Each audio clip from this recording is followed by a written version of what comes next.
to open this session of the board meeting. We're reconvening from closed session where the board took no reportable action tonight. And I would move quickly to the approval of the agenda order. So moved. Second. All those in favor? Aye. Right. The agenda order is approved unanimously, and we will go to the superintendent's report. Dr. McGee. Great, and I'm afraid this one's going to be a little longer, but I hope it'll be more interesting than the others too. So anyway, Tab, could you put up the first set of slides, please, around the district? Yeah. Not that, the next one. And the next one. There we go. Thank you very much. Of course, our construction is in full swing at Palo, right, Carolyn? And creating some problems, but also some potentialities. Next one, please. All right, thanks. Professional development, we spent 2 days, and Charles and Barbara and Catherine and Kelly, I saw Kelly somewhere. There you are, Kelly. You did such an incredible job. What we did is we talked really about developing professional learning groups on this, and talked about our response to intervention, but also the Common Core standards, and the reviews from the principals and the faculty were incredible. And just having the chance for this professional dialogue and ask and answer really tough questions certainly paid off.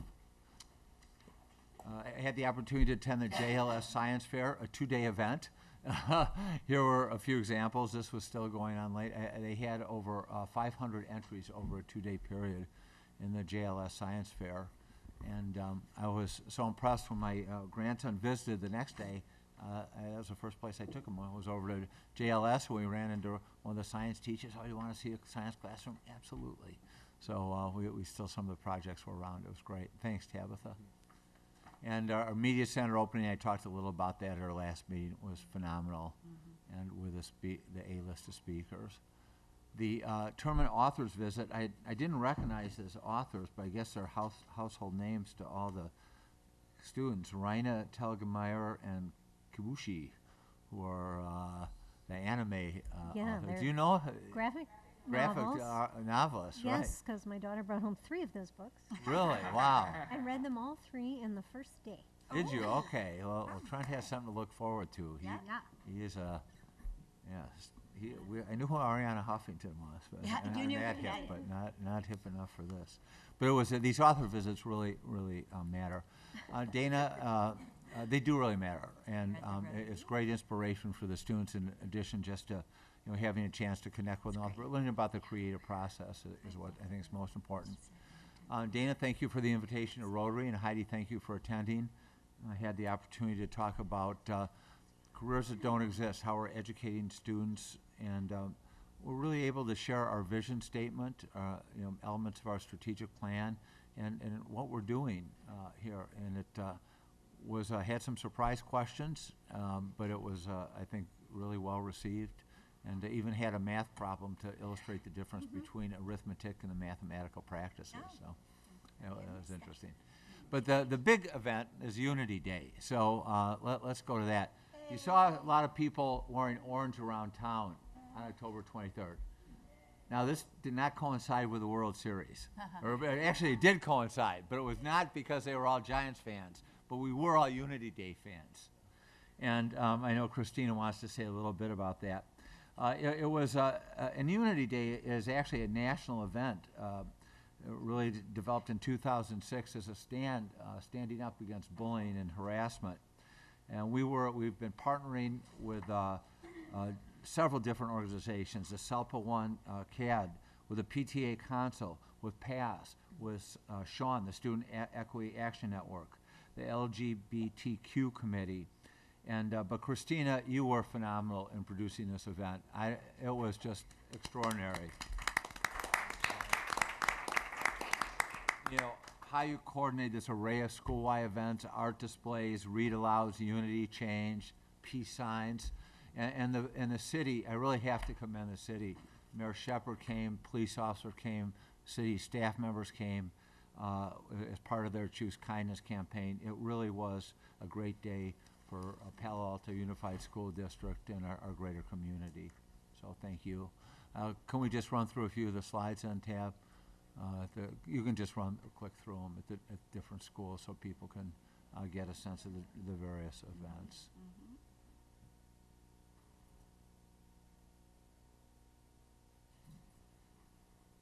Fantastic. Wow. And yeah, thank you very much. And Christina, thank you again. And Tabitha, thanks for all your photographs. You probably put 100 miles on your various sets of wheels, whether it was bike or car or rollerblades that day. Thank you to the board members who came as well. The board was well represented at several of the different events, so we appreciate your attendance as well. Let's do the next piece then. The first is recognizing the contributors to powerful practices.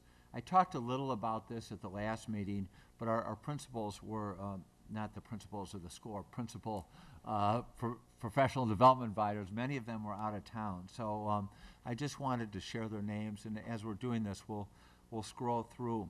But what we talked about was to be effective teachers, we have to be, first and foremost, effective learners. And so tonight, I wanted to formally thank the faculty and staff who put extra hours into planning the workshops for colleagues that span the Common Core and English language arts and mathematics, next generation science standards, response to intervention, an array of methods to engage students in advanced learning. And you kind of just have to click how it, I haven't quite figured out the scrolling yet.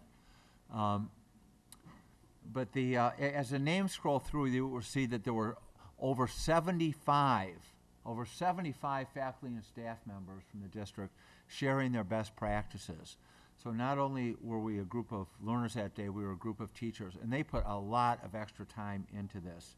In addition, we had partners. We had partners from Lurie College. We had partners, Julie Norton, I think, is here tonight somewhere, right? Julie from the Acknowledge Alliance. We had partners from Berkeley. We had partners from Stanford. We had partners from the Exploratorium. And of course, our keynote speaker was from the Columbia Teachers College. This would not have happened without Barbara Harris. Barbara, where are you? You're always in the background, which is where you prefer to be. But not tonight, because between you and Arcia, where's Arcia, getting our guest speaker here, and I'll introduce the other folks in a moment. But you two made this happen with so much behind-the-scenes work and so much hard work. But you're always taking a back seat and the last person to acknowledge your own contribution, so I'm going to do it. So Barbara, please stand up for a moment and let us thank you for your work. And now we have the scroll working. And Arcia, thanks for getting the speaker. What you had heard her and just wouldn't let her off the hook. Said, Mary, you're going to have to come and share this. And it was a great session, our open session, and all of us had a chance to invest in the real writing workshop activities, which you'll hear about later tonight, and actually practice with the rubrics, work in small groups of teams. And I'm proof that you can teach an old dog new tricks, because I learned a lot from that myself. So Arcia, thank you. And other presenters who are here tonight, Amy Sheward's here, Liz Tucker, Mary Young, Christina Nosek, I think is going to present with us a little later, Arcia, Tony Allen, Ellen Kraska, and Laura Reeves. Would you all, and Julie Norton, and where's Joe? Joe Young, lest I forget. Would you guys all stand, please, and let us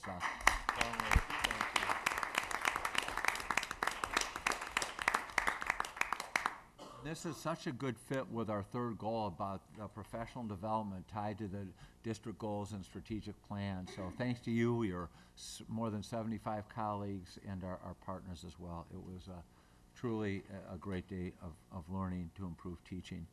I think the next slide, we have the WASC goals up. It's in, we have more names. Just keep going. The last two slides are the WASC goals. So as part of the school accreditation process, the high school principals have been meeting with a large team of parents and staff to develop 3 goals for each school, along with measures and deliverables. These are important. They're tied to the strategic plan and the district goals. In turn, professional development at the schools for all faculty and staff will be tied to these. We'll learn more at a future meeting, but I just wanted to share and emphasize their importance. Having had the opportunity to attend some of these large meetings with parents, with faculty, with staff, with students. It's impressive. So here are guns, expanding the definition of success beyond just academic achievement, increasing the performance of students in subgroups and others who struggle, and developing a comprehensive system to use data to assess progress in aid communication at the classroom, department, and school levels. That was quite a good fit with our middle school SIPSs today, wasn't it? And the call for more data. And let's flip to Palo. System alignment for greater consistency around learning outcomes to reduce undue stress. And we heard from our student representatives and many other students that these inconsistencies are a great source of stress. So I was really proud of the team for taking on this first goal. Research-based instructional practices that increase student engagement for all students, and an innovative school culture promoting global competencies, creativity, and empathy, aligned with our vision statement of empowering all students to realize their and maximize their intellectual, creative, and social potential. So thank you very much, Tabitha. I think that's it for slides for now anyway. A few other announcements. Again, I wanted to recognize all the organizations that came together in the wake of the tragic events following the death of a former student. And I know we first and foremost extend our condolences to the young man's family. We have reached out to offer that family, our full support. I even did that personally. But I also want to express our gratitude to Dr. Joshi, to Kara, to ACS, to the Acknowledge Alliance, to Cassie, and to Stanford, and to the city of Palo Alto, all who came together to support our students, our families, our faculty, and our staff during the days following this tragedy.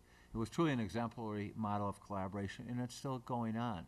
The city still has track watch going for at least the next month and probably beyond. And Dr. Joshi and the others continue to be an exceptional resource to our students. So I know we all appreciate and recognize that. This next piece will be a little bit longer. We hadn't intended this. I was going to do an update on Project Safety Net because it's aligned and it is important given these recent events. So I'm going to, forgive me while I read a bit here. I was disappointed to hear that the district was called out at a recent public meeting, given that we have been an active, collaborative member and have even proposed 2 solutions to the problems that Project Safety Net faces with the turnover in their leadership. But resisting an opportunity to fire back, and in the spirit of Unity Day, and in the spirit of collaboration, we think it's important to take the high road. And so I'll just share 3 points of our commitment to Project Safety Net, as well as a couple solutions that we have proposed to improve the services. As far as the 3 points, number 1, we provide support in the area of leadership. Our Student Services Coordinator, Brenda Carrillo, is a co-chair. We have been involved in supporting the new vision of Project Safety Net since 2012. Brenda has served on a work group. She has met with the PSN director. She goes to the meetings, which are generally twice a month. And currently, Judy Argumento, Brenda Carrillo, Linda Winor, PTAC President Susan Usman, and other community partners all serve on the Project Safety Net, engaged in the Project Safety Network and are part of the leadership teams. Number 2, we partner with Project Safety Net to provide trainings, outreach, and services. The district has ongoing partnerships with Project Safety Net. We have sponsored training by Rich Lieberman, an expert on suicide prevention, last year with PSN and with PAMF. The district and PSN sponsors ongoing parent events as well as youth speak out efforts.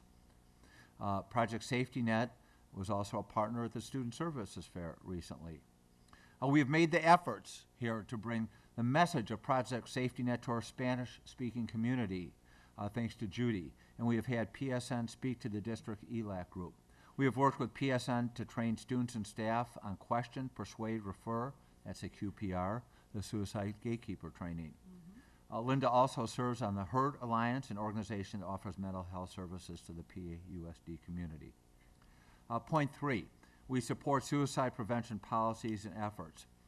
We adopted the suicide prevention policy and helped develop the policy supported by Project Safety Net, and developed the suicide prevention toolkit, which we have used to its fullest extent, as have other districts around the state.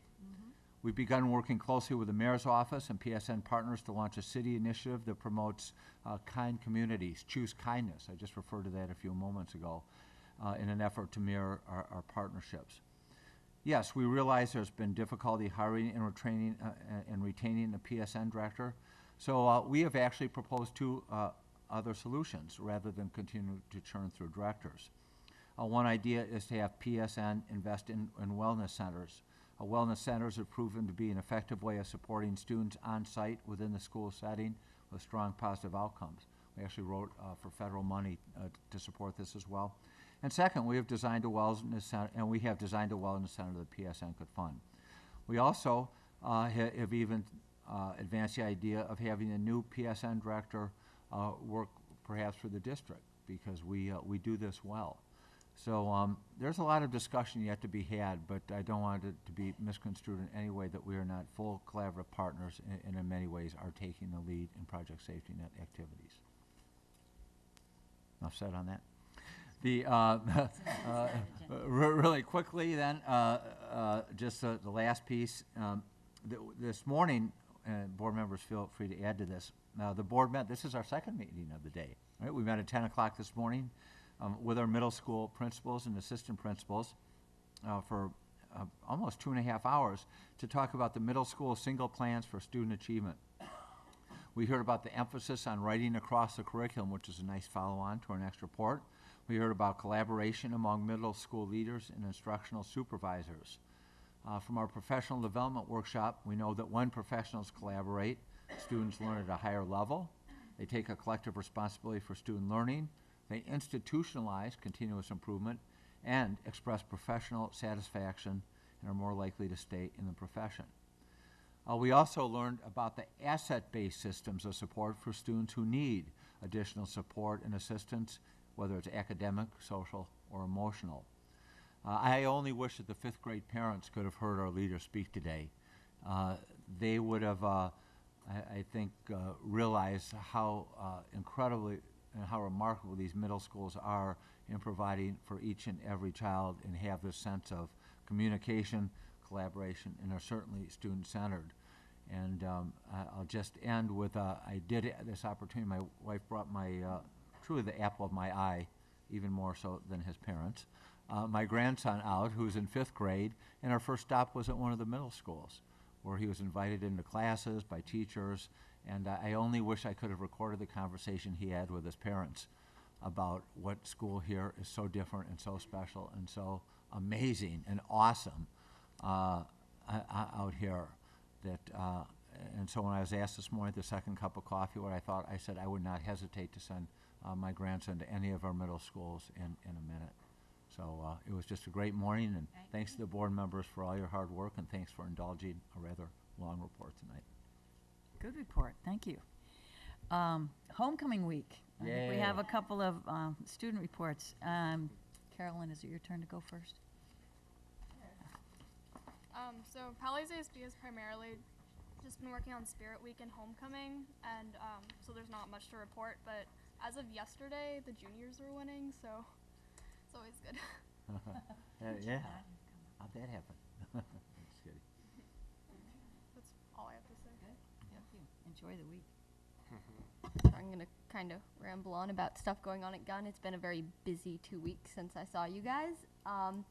Our Gunn Theater put on their first production, which is Broadway Workshop. They do it every year, and it's readings from current on and off Broadway shows. So it's a fun event that goes on.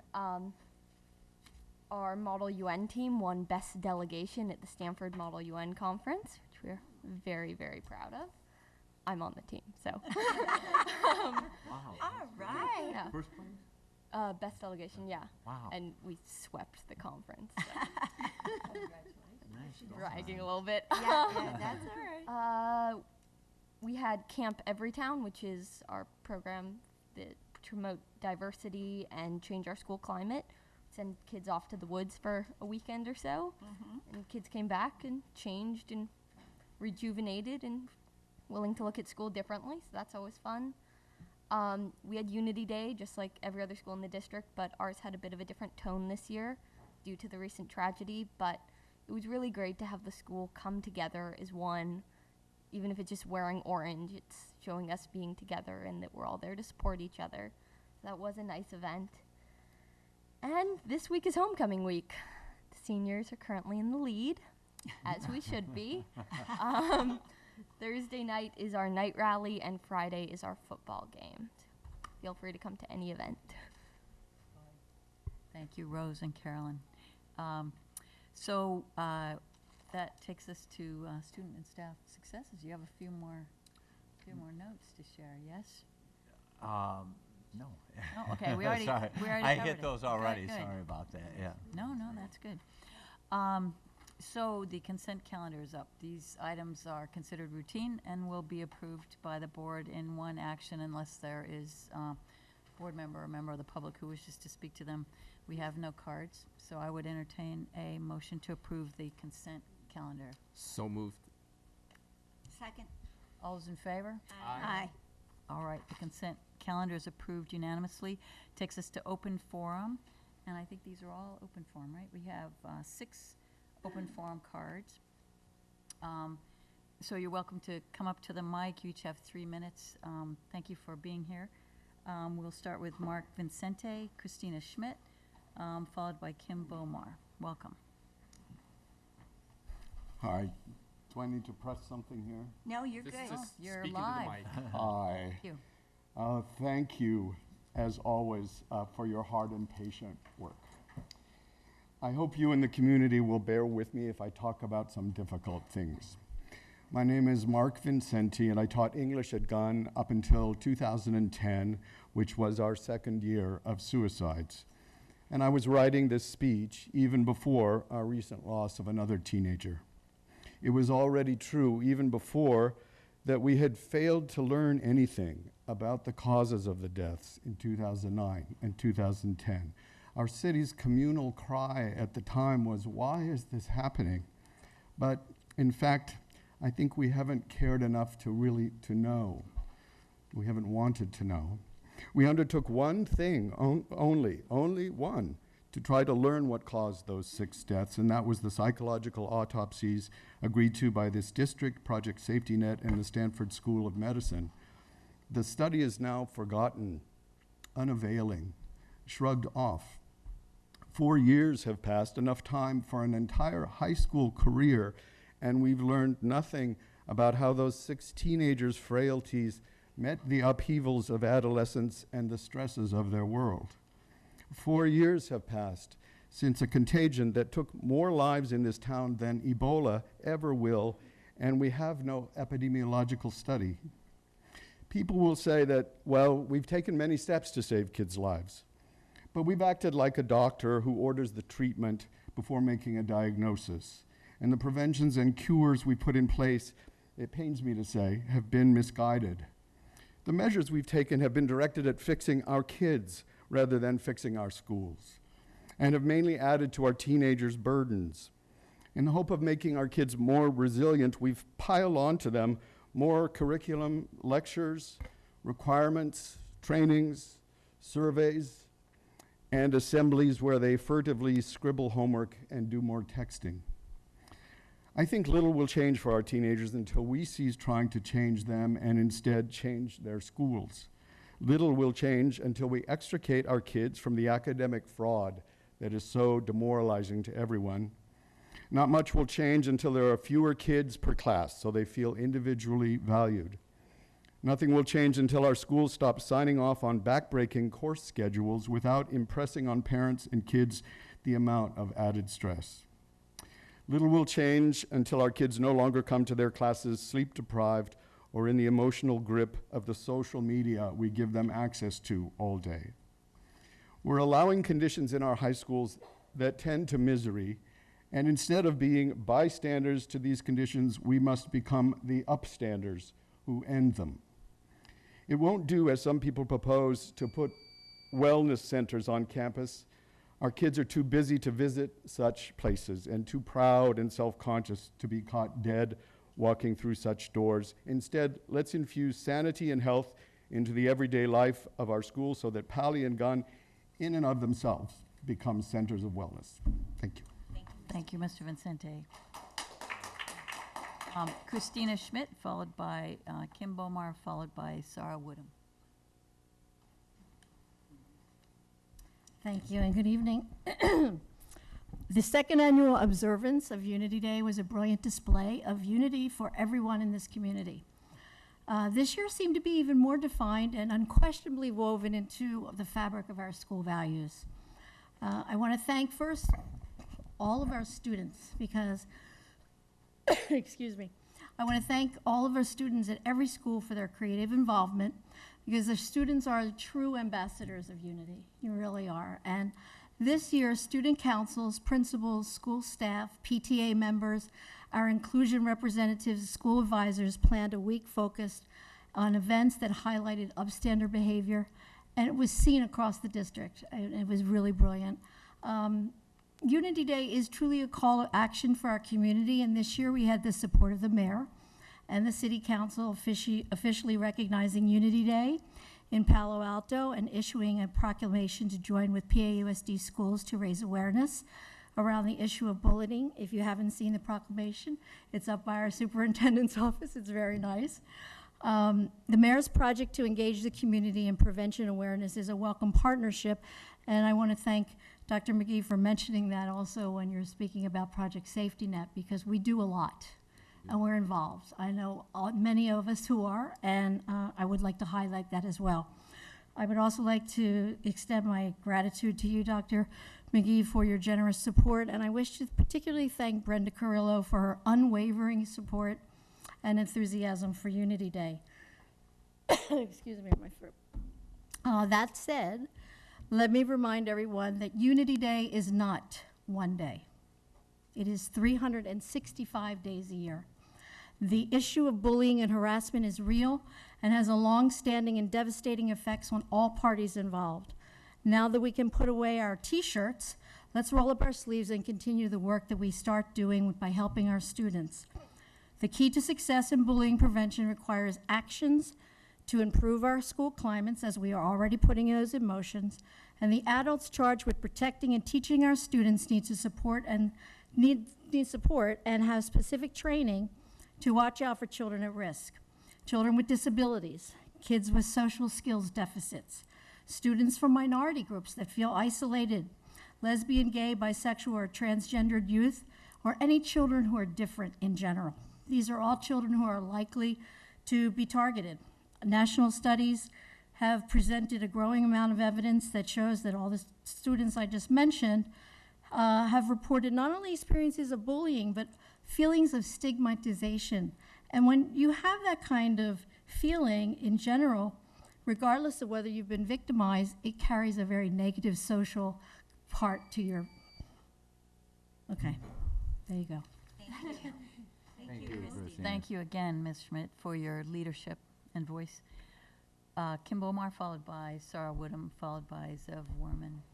We're actually together on this one. I'm Kim Bomar. This is Sarah Woodham. We are the co-chairs of PASS.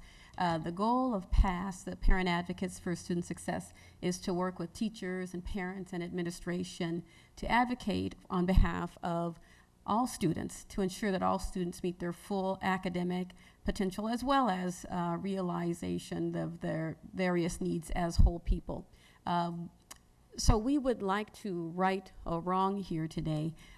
Some time ago, the district was acknowledged for its achievement in improving academic performance among English language learners. And many of these are students on whose behalf PASS advocates. So it's a little late in coming, but we didn't want to let too much time pass before we took the opportunity to say thank you, well done, and bravo, and may we have many, many more successes along this line. We know that there are so many people who had to have had a part in this, who've done this excellent work and who take responsibility for it. But we know of one in particular only because we work with her very closely in our work with PASS. So we wanted to take a minute to highlight, in the spirit of the highlighting of lots of other people going on here, the work of Judy Argumedo. Yay. How about you? Okay. And sort of continuing, we pooled so that we could get 6 minutes out of this instead of 3, right? But one of the things I know Judy's been most proud of, just in sort of us talking with her over the last couple of years, has been that Summer Bridge program. And, this is a program that I think, she sort of gave birth to and has grown over the last 3 years. It's a program for rising 9th graders, and where they do a lot of scaffolding in math and English and bring in counseling services to help get kids off on the right track as they go into, I think at this point it's mostly Palo, although I know she's trying to get kids from Gun. This year, I think she actually managed to tap a General Stoner, and each of the kids left that Summer Bridge program with an iPad, which is very meaningful to these kids. I think she has also, over the years, improved on this program and has had, and is doing follow-up with the counselors, sort of watching that cohort as they progress through Palo, to make sure that they're doing fine. And even I think this year included some parent education, because for a lot of those parents, it's their, this kid going to college, or a couple of years from going to college, it would be the first time for a lot of kids, for that family, to have a college goer. And that's a very big thing, and it's a very scary thing for parents who don't know what that experience is like. They don't know what applying the application process is like and what it'll mean to have their first child go off to college. I know that she's also done, a lot of other things for English language learners, some of it VTP kids, and just struggling kids in underrepresented minority kids in general, sending Latino students to ALAS conference in San Jose. And I think there were about 30 kids who went and, got more information about A to G coursework and the importance of that to make sure that our kids meet those A to G requirements. Judy has extended herself beyond, the PAUSD boundaries. She has, supported organizations like Dreamcatchers with BITSA training coach for their tutors, so that they can tutor kids better, so that they can do better while they're in school. As I mentioned in an email earlier, she's also, supported us in our efforts to provide A to G education to families about sort of why this is important and exactly what those requirements are. And literally, Judy has walked with me through Buena Vista to literally hand out flyers to those families for parent education events that we've hosted. And, these are things that I think are sort of going above and beyond the call of duty. She's overseeing the Read 180 program, which I know we've credited a lot here, about improving reading comprehension capabilities of our middle schoolers. And, she wears many hats, so I think sometimes it's just very easy for her to get lost in all of this. And, going back to the Ed Trust Rest recognition, I mean, I know that there have been, I don't want to take anything away from all the staff and the teachers and families that have contributed to, this success. But we did just sort of want to, since we, collaborate with Judy, and I think this is a success for us all, just sort of, give her that shout out or recognition for what she does, here in the district building, and literally sort of boots on the ground with the kids, with organizations such as ours.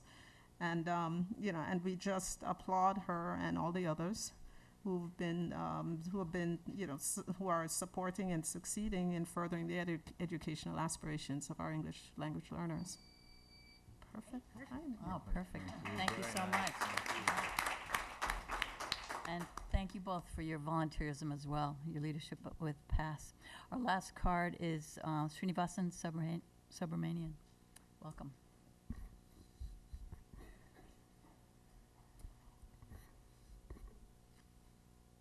Sorry, I didn't realize I was next.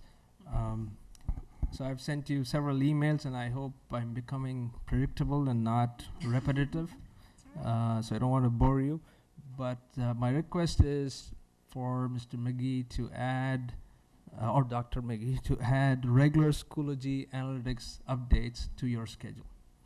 And I would like that to be done, so you can collect some basic data on homework policy and how teachers are using it consistently, and start building the report, as we go along. And I know next semester we're going to have the survey data, and this would be very nice to go along with it, for this year. It'll be a learning process, but we should get started soon. The second one is the internet privacy changes that are coming up starting January 2015. And I would really like the school staff and teachers to lead by example, and be aware of the privacy and the dangers. And there are mental issues that it can cause later in life too. It's not just school. And I don't want to go into any details, but it'll be good to take precautions now and lead by example. Thank you. Thank you, Mr. Subramanian. So that is all of our open forum cards. Thank you for your comments. That takes... Can I just add one quick thing? Certainly. I'm sorry. Sure. So thanks for all those great comments about Judy Argumento. I don't know if you all know, but Judy and Brenda Carrillo are both within, I think it's 2 weeks, will be taking their orals for their PhDs. Oh, wow. Both of them have been doing this program together for that's like 2 years now, I think. In addition to And everything else. in addition to all the work they're Right. doing in our Wow. community, and so soon they will be doctors. Nice. Yes. Thank you. Wow. So we wish them luck with their orals. Thank you for that point.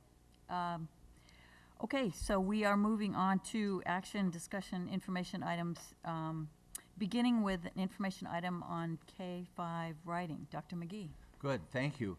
This is tonight's feature presentation on the K-5 writing program. We are bringing this item to the board solely for information, and primarily because the board has invested approximately $450,000 in this program, and we wanted to make sure that you understand and can hear some of the preliminary returns on the significant investment.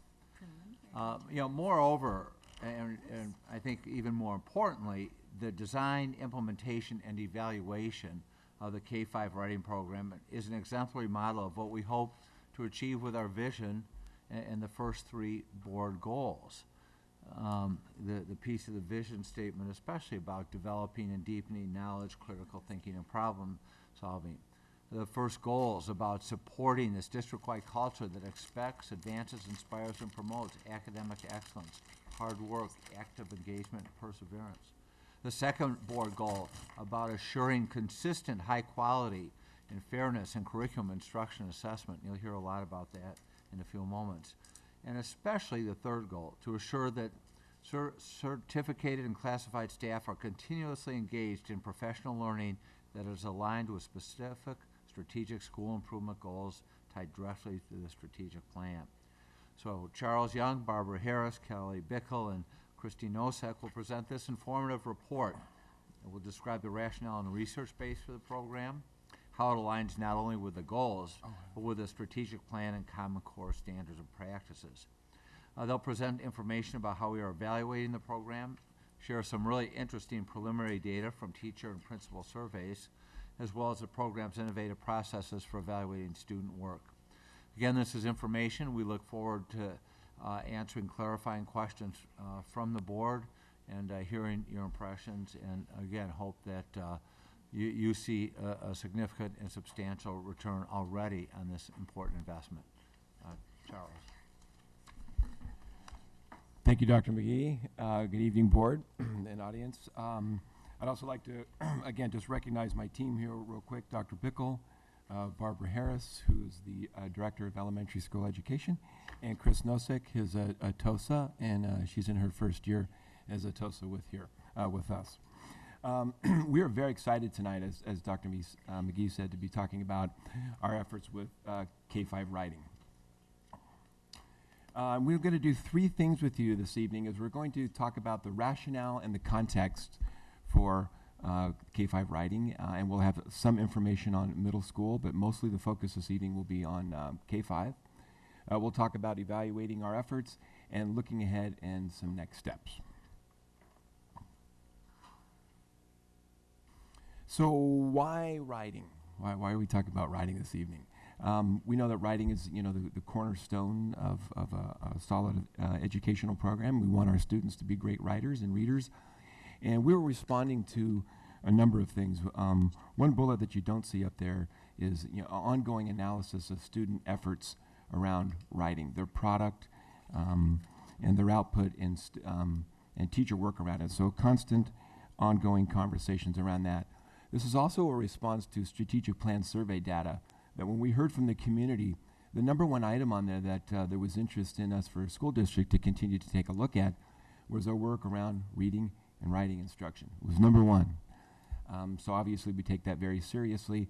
And as a board, you have shared your interests and thoughts around writing and the desire for us to continue to get better with our efforts around it.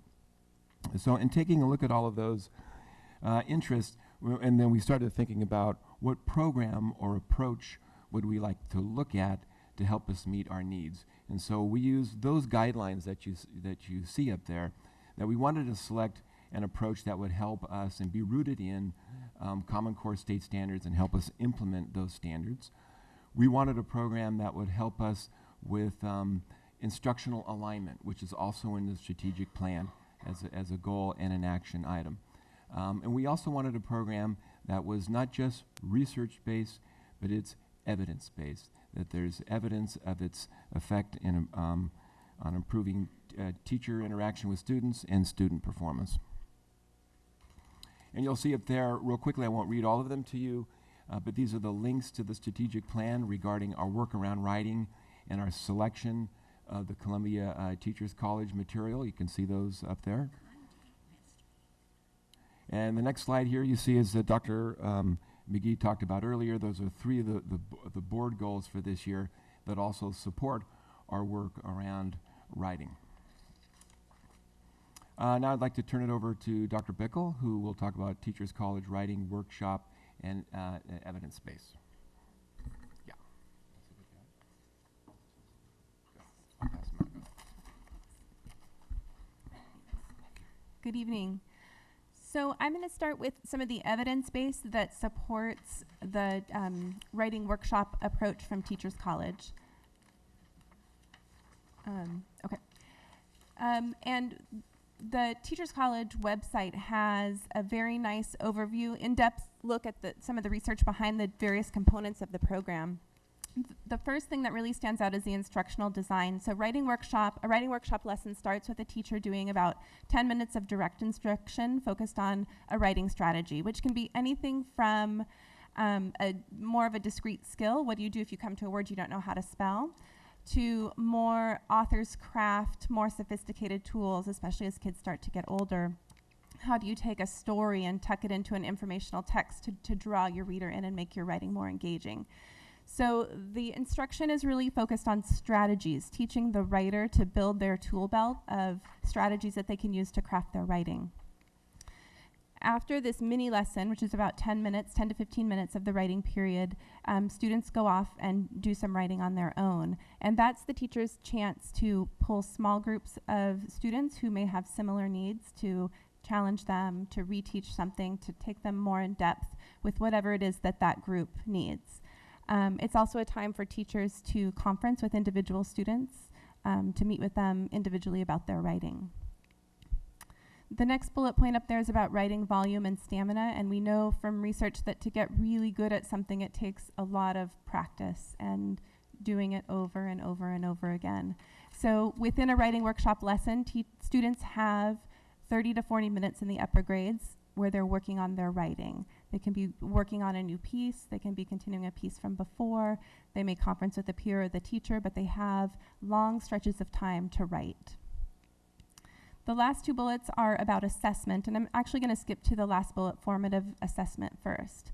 So formative assessment is really assessment for learning. So it's teachers taking a lens, looking at students' work to say, what is it that this student needs next? So not to give a grade, not to say, this is where you are right now, but to say, what are you doing and where can I take you next? And giving a student feedback about what they're doing well, what the next step is very key to promoting learning. So teachers are looking at student writing every day, either after school or in conferences, to really meet kids where they are. Going back to the student self-assessment piece, that's another really important component of this program. The handout from Dr. Young is a student-facing checklist. And you'll see on there that there are all different kinds of categories, from writer's craft to punctuation and grammar, all different lenses that students and teachers can use to look at writing to see what students have mastered and where they're going next. So part of this program is also drawing students in and helping them to grow eyes to critique their own writing and to set their own goals.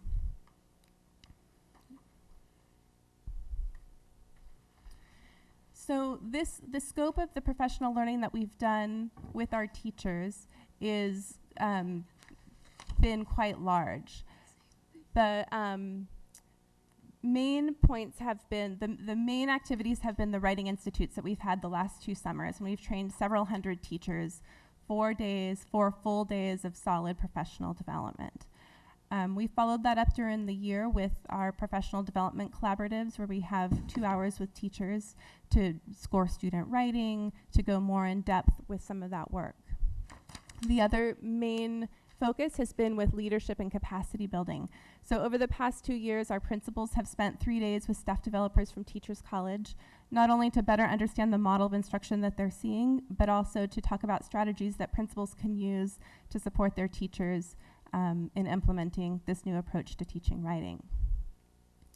We also have 2 project schools in our district at Palo Verde and Hayes, and they have staff developers from Teachers College on site working with the teachers for 5 days a year. And the principal is also engaged in that. That's been really amazing because those teachers have committed to inviting their colleagues from across the district to come and observe them and to co-plan with them. So it's not only about building the capacity at those schools, but about leveraging the expertise that we're growing to build our own capacity moving forward. And the final piece is that Teachers College hosts coaching institutes in New York, and we've sent TOSAs and some principals to attend those and to build that capacity as well.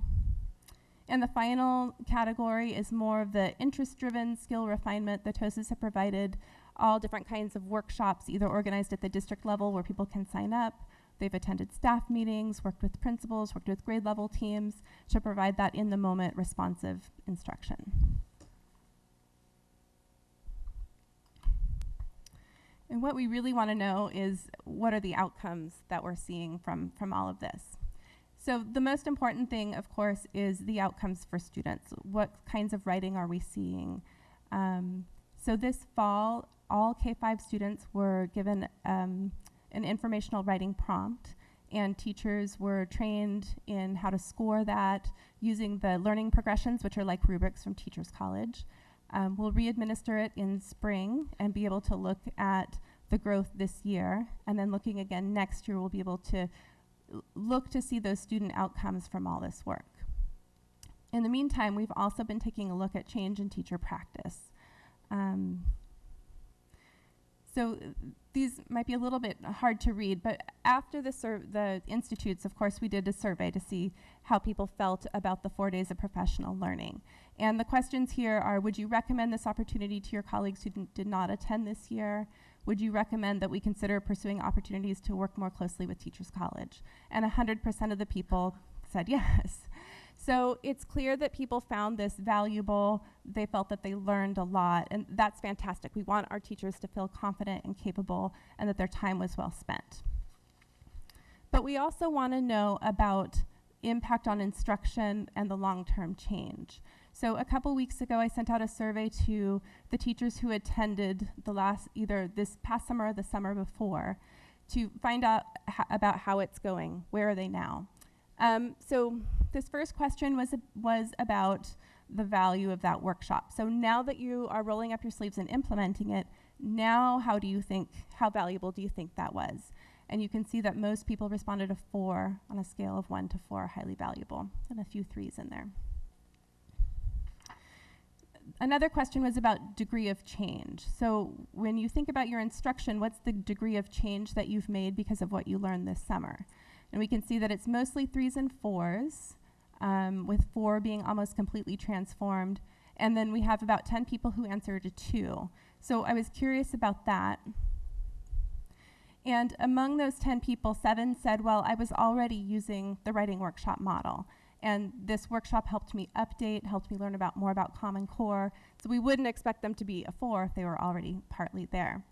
Couple people didn't respond or don't have classrooms. And one said, well, not a lot of change, but we're talking about writing more at my grade level, so a step in the right direction. Another question was about change in student writing. How much change have you seen? And again, we have the vast majority clustered around 3 and 4, with a 4 being substantially different outcomes. I was curious about those 1s and 2s. So the person who answered 1, that she hadn't seen any change or he hadn't seen change, also reported that they weren't really implementing the program. So we wouldn't really expect to see change in the writing if they're teaching the same thing. Among the 2s, 8 said, well, I was already using the workshop model, so the change is more similar, or the change is not as drastic as if they were using a completely different approach before. And then 3 said, well, I haven't really seen changes yet, but they talked about specific changes that they'd made to their practice as a result of the training that they had been to. All right, I'm going to hand it over to Barbara.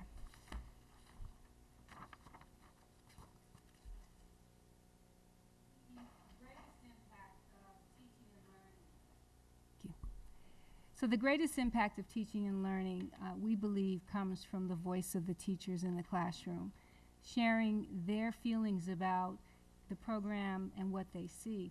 And this is and it's humbling, in fact, to see and hear when you walk into the classrooms the work that they're doing. They've embraced it wholeheartedly, they're committed to the work, and the teachers are working incredibly hard.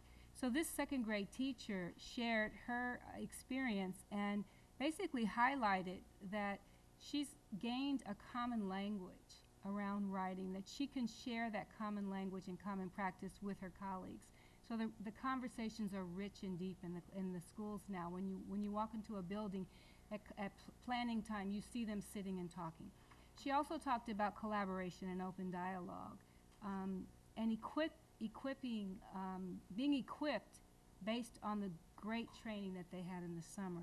So the voices of the teachers are very important, and we continue to survey them and to seek out what we can do differently, how we can support them, and we really believe that it's important that we listen and learn as we move forward.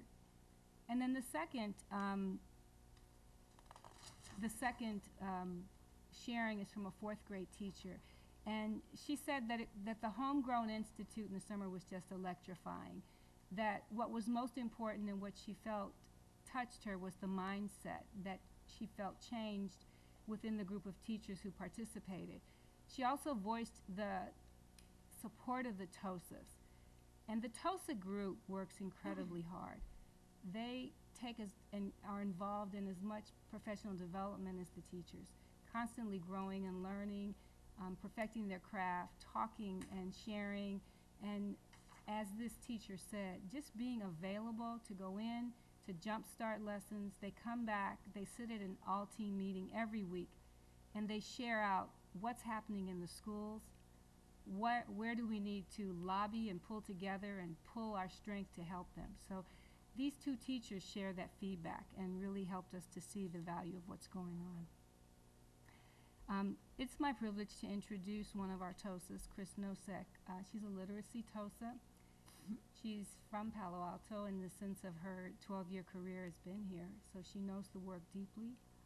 She's committed, and she's now transitioned from the classroom into the toaster role. So she's going to share a little bit of her story. Hello. So as a classroom teacher getting started in this work, it took a great deal of commitment, and I will say it was hard. It was really hard. The Writers' Workshop and the units of study specifically out of Columbia University focus on the actual craft of writing and the CCSS standards. And this was a big shift for many teachers moving away from traditional writing projects and formulaic writing. And despite all my training in literacy over the years and my reading specialist training, this was even a big shift for me. I went through a great deal of professional training, including at our Homegrown Institute and even at the Institute over in New York, a lot of collaboration with my grade level and site peers, and a great deal of help from our TOSAs last year as a teacher at Palo Verde. It was challenging work, yet it was so rewarding, sustaining, and persevering through this work. The evidence and data from our student work informed every single decision we made as a group at Palo Verde.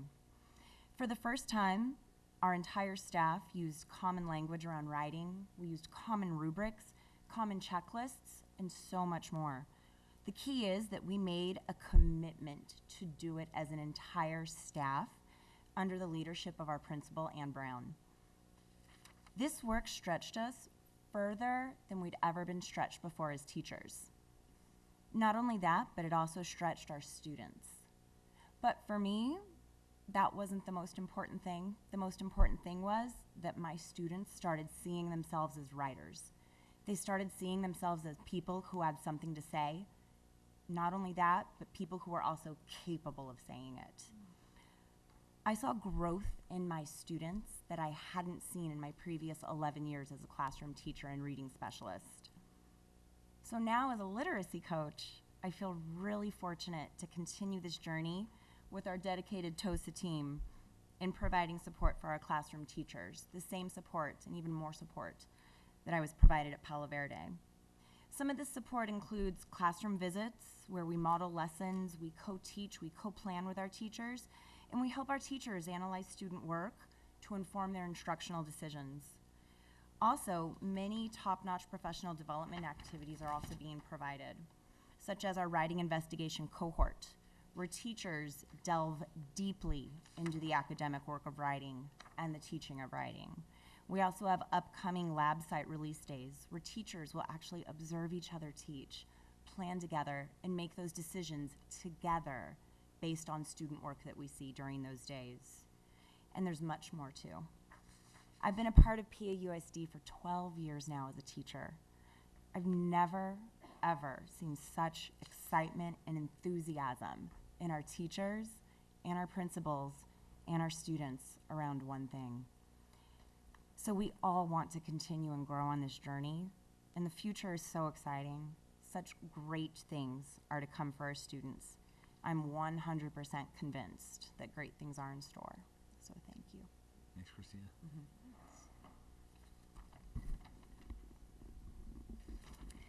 So next steps. We know that in the spring of 2015, we will have our second administration of the writing prompt. And we know that we are going to see great changes in writing. We believe that, and our accountability measures will be there in place. So we look forward to that. In the strategic plan survey data that we received, there was a heightened concern about writing. We also believe that when we re-administer that in the spring of 2015, that we will be validated with a shift by saying that writing has grown and that the respondents are seeing a focus on writing like they've never seen before. So we look forward to that sort of data to validate our efforts. Ongoing professional learning. In February, we have contracted with Teachers College for 4 days to come out to really give, during the work week, the institute for those teachers who have not been trained. Some of them couldn't be trained due to summer commitments, just other things that kept them from participating. So we're providing that training to those teachers. The TOSAs continue to provide differentiated support. If you saw their calendars and their trackers, you would say, my goodness. But they continue that work. And they see the need, and they address it, and that's ongoing. The TOSAs will also train incoming teachers. So we know that we're going to continuously have new teachers coming to the sites, and they need to be trained. And then in the summer of 2015, we will have our Reading Institute begin. And those two programs actually complement each other beautifully. And now we want to move on to share with you a video of what our students are saying. And Fair Meadow Elementary produced this video last school year, and it's just a beautiful voice of the students.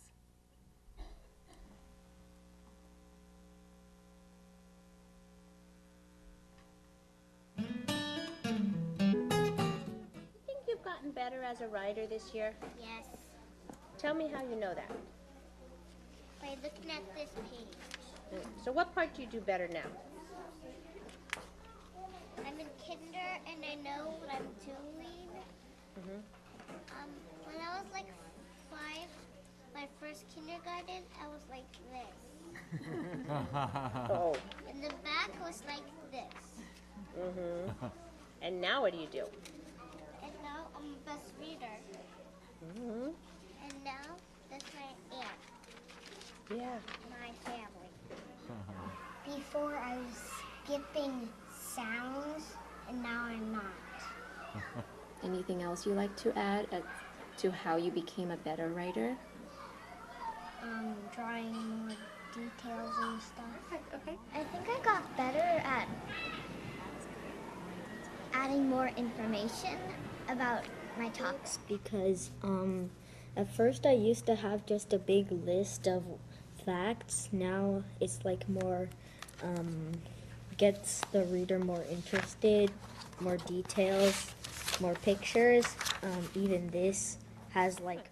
Well, I think I've grown in using and doing more genres, because last year I usually only do fiction, and that was like the only thing I was good at. But in this class I've learned how to do other genres, like opinion, realistic fiction, and nonfiction.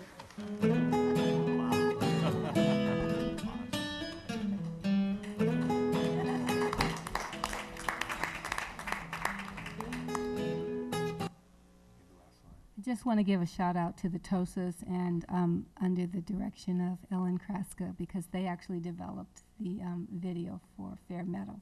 Thank you. Okay, sorry. And you cut it down. So it was the Fair collaborative Meadow activity. tech leads that put that together, and you helped edit it, the TOSAs here. Thank you. So maybe just a few comments about the middle school. They shared some of their thoughts today during the SIPSA presentations, and writing is definitely a focus at the middle school as well. They shared with us today that they've set common goals through all the departments and grade levels in putting together some rubrics. A number of teachers from the 3 middle schools attended the Homegrown Writing Institute in 2013 and 14. And then what we'd like to do this year, because we're giving the administration of the assessment twice at the elementary schools, we think it would be a good idea for us to bring that information back to the middle schools and share that with them as well. Just, as we're partnering with them, so the work that we're doing at the elementary school builds and complements on the work that they do at the middle school. So the opportunities for us to do that would be site level principal meetings, steering committee meetings, and then we have these other meetings called 5-6 articulation. So again, we're excited about taking the fruits of our efforts at the K-5, sharing it with the middle school as they continue to do their excellent work around writing as well. So that is our report, and if you have questions for us, we'd be more than happy to answer them for you. Good, thank you. Thank you all for the excellent presentation, including the movie. That was great. Yeah, that was fun. Very nice. Nothing tells Thanks, a story better, right?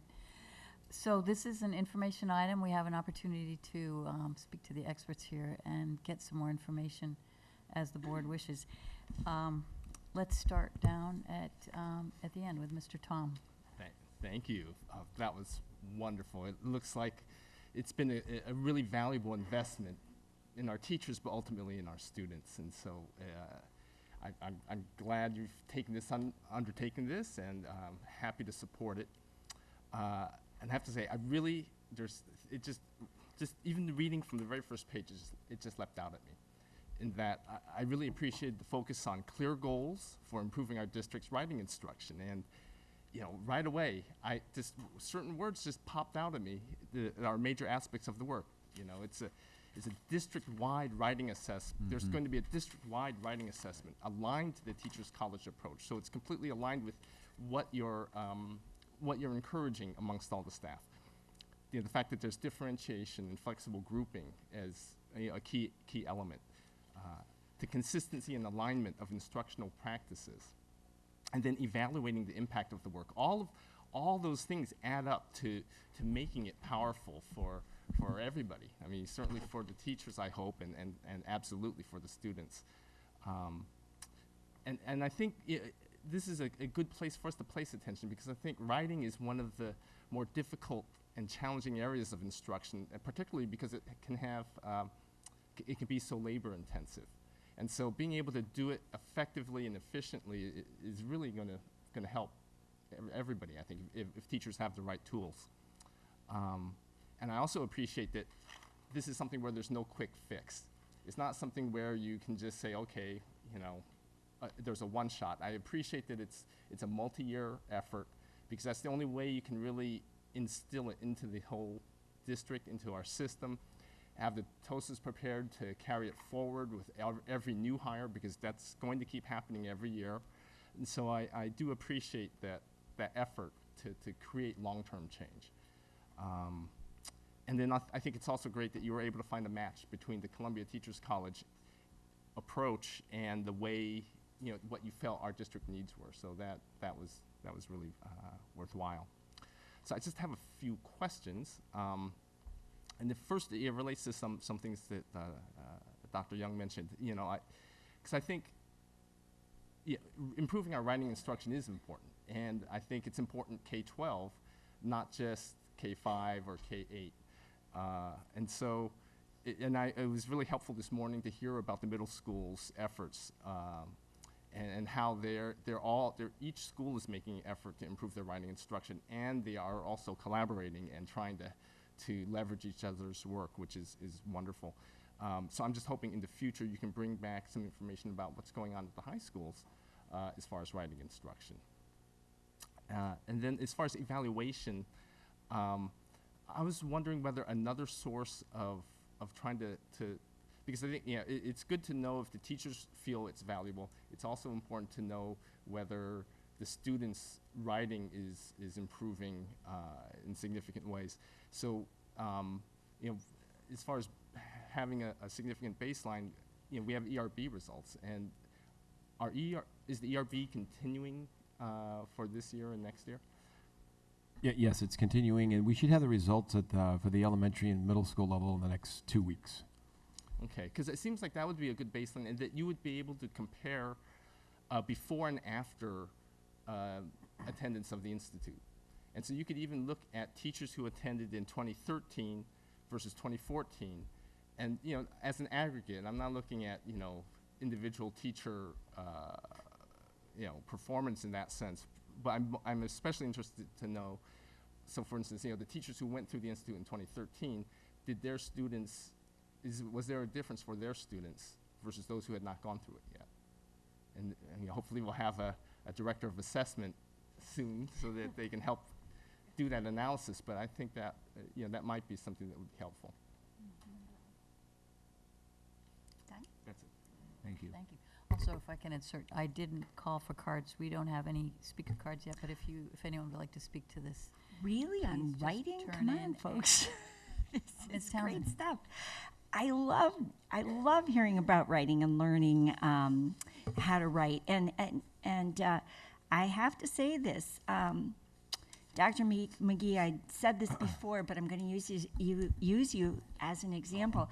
I think one of the best letters I've ever read was a letter written by Dr. McGee when he was applying for the superintendent job. And you're a beautiful writer. And I thought, he's got writing conventions. He's got, I mean, really, it matters. And I'm actually teaching teachers now, actually education law, but the writing is kind of all over the map, and it's never too late to learn to write better.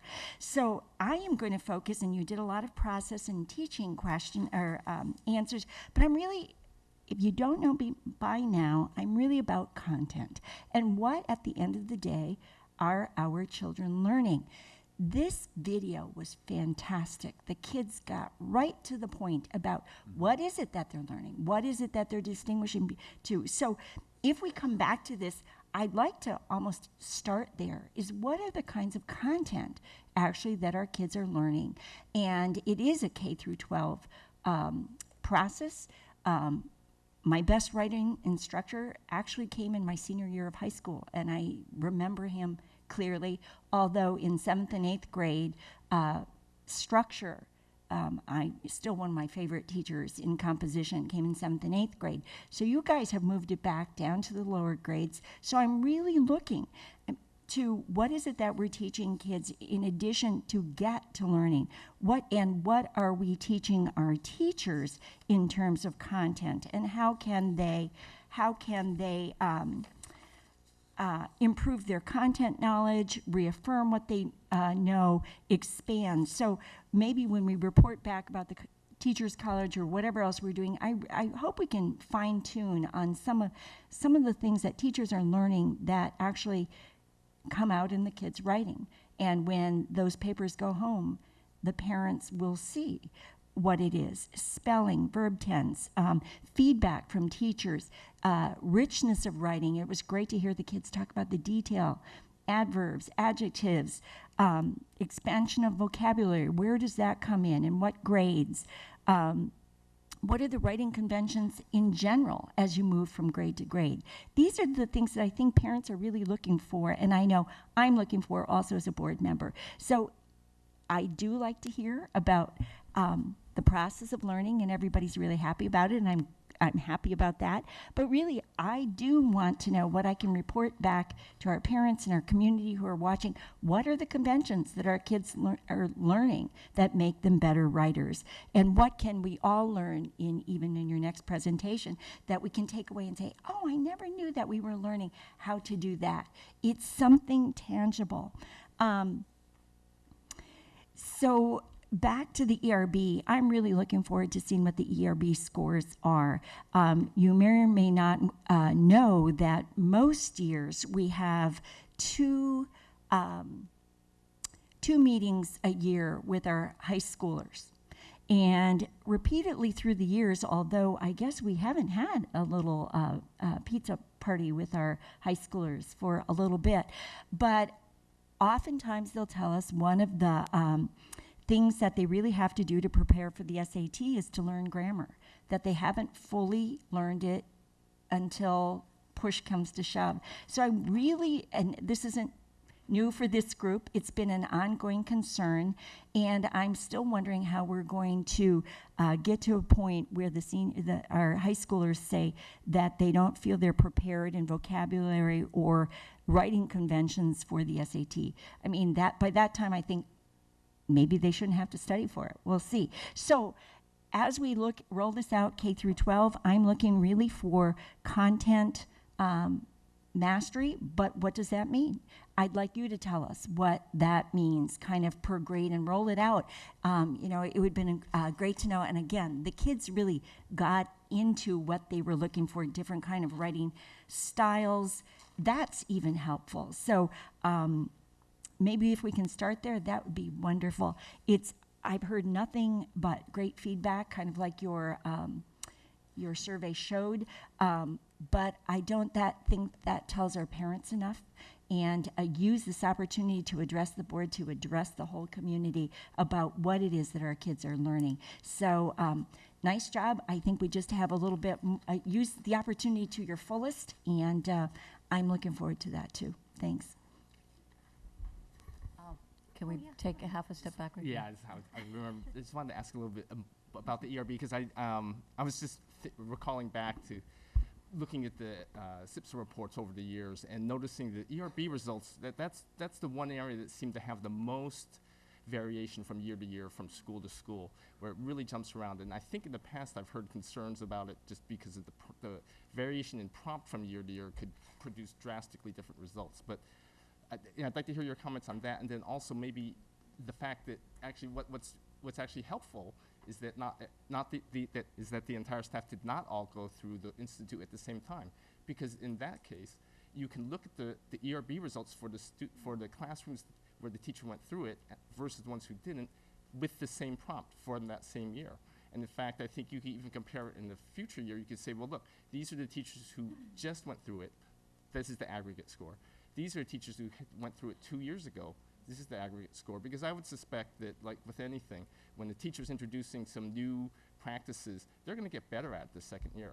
And so I would hope to see, at least some gradual improvement over the early years, and then maybe some stabilization. But I think the fact that it's not everybody at once actually gives us a better chance at getting good measurements. And I don't know if you have any thoughts about that.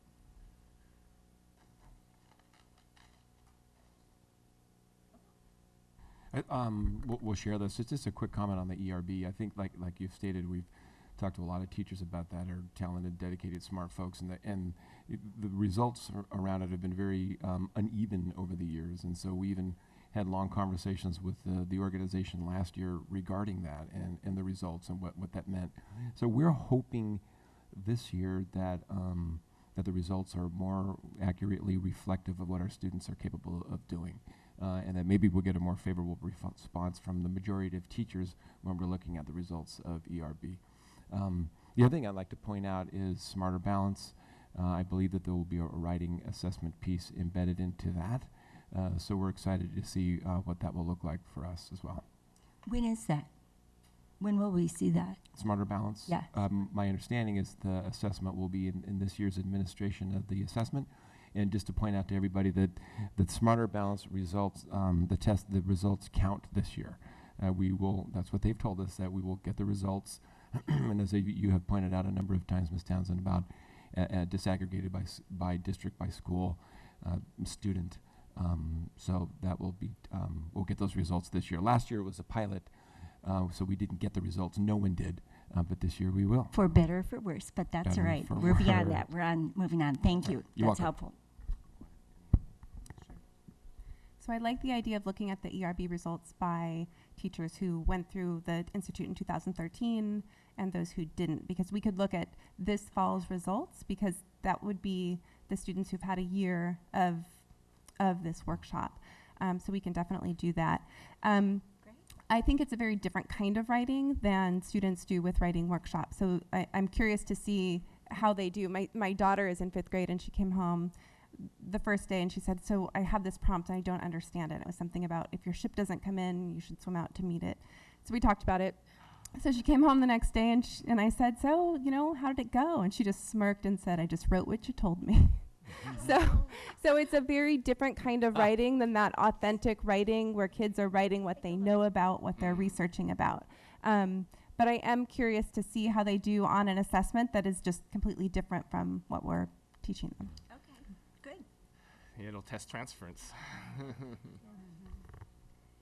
Okay, thank you. This is such a comprehensive look at our writing program, K-5, and I really appreciate the focus on building capacity and on building leadership in writing, and from what we heard this morning in our middle schools, developing these common rubrics and common assessments, and I really think that speaks to our goal of high quality and fairness across the curriculum. So thank you for that. I like in the packet of materials you gave us, the quote from Columbia's Teachers College that says, you'll know teachers' involvement with reading and writing project is working if your students become powerful readers and writers who read and write for real reasons, to advocate for themselves and others. I think I think what you said, Chris, was students started seeing themselves as writers with something to say. And that's exactly what they're looking for. So I really appreciated hearing about that. I have just a couple of questions. One is, you described it as sort of a seismic shift in approaching writing, and I'm wondering, and in teaching and learning, and I'm wondering how you're communicating that on the campuses to families. I know I was over at Palo Verde and they had posted a bunch of writing on the wall, on the outside wall of the classroom buildings, specifically talking about the types of writing they are working on. But what are some of the efforts that, because we're hearing about it here, that you guys have made in terms of families at the school sites? So we actually have talked about that. And what we decided was that each site, the principals would begin to share the most important features of the program in their newsletters, sharing it at parent meetings. I went to some of the school site councils and began to share the programmatic pieces. And we are working on a piece right now. Angie Liu and Arcia Darasti have been working to put together a communication that we are actually going to give to the parents, send out and put on our website. But we wanted to make sure that all of the pieces that we put together were reflective of our efforts. We've had several people to look at the writing, and just to make certain that all of it is informative in a way that parents will understand, but also understand the differentiation that we're doing with the students. So that's coming out. That's our next step. We also plan to have a parent workshop in the spring. We wanted to have something that allowed us time to really have the momentum of the program in action so that they're hearing about it and to start to teach them various aspects of what we do. So these are things that we're working through and hope to have completed by the end of the year. So thank you. Great. And you just brought something up that reminded me of another question, which is, are you looking at student outcomes in a disaggregated way? I mean, by groups? So because we have an initiative this year to look at minority achievement and talent development, and I know it starts early and often, and we've heard time and time again that kids who score below basic or far below basic on our former standardized tests in third grade rarely recover after that. So it feels to me like this is a way to really focus on those early grades. And I'm wondering if there are specific ways in which you expand the program to reach different struggling populations.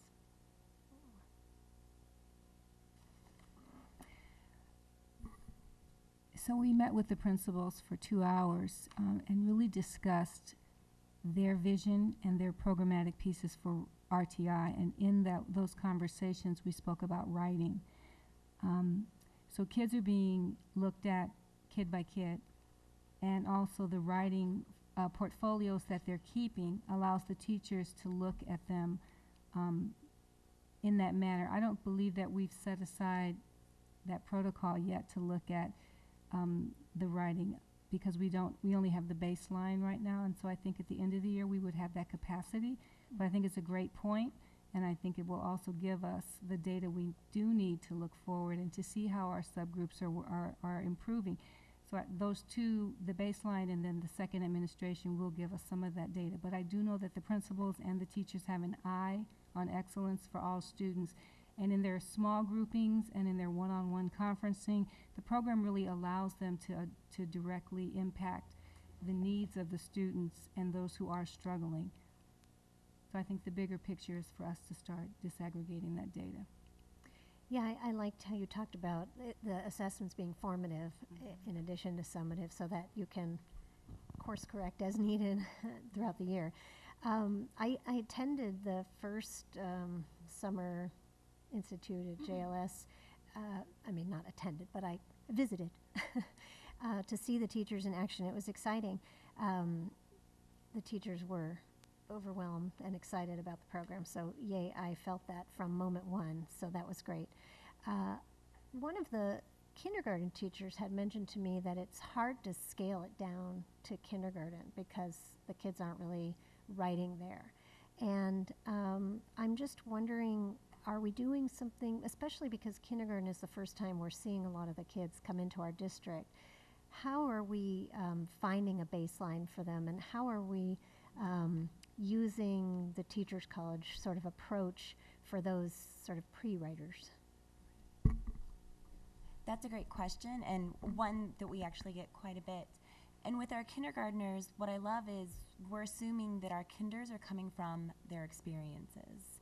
And we teach kindergartners that the start of writing is through storytelling, listening to stories, telling your own stories, and that starts with pictures. And then eventually it graduates to labeling.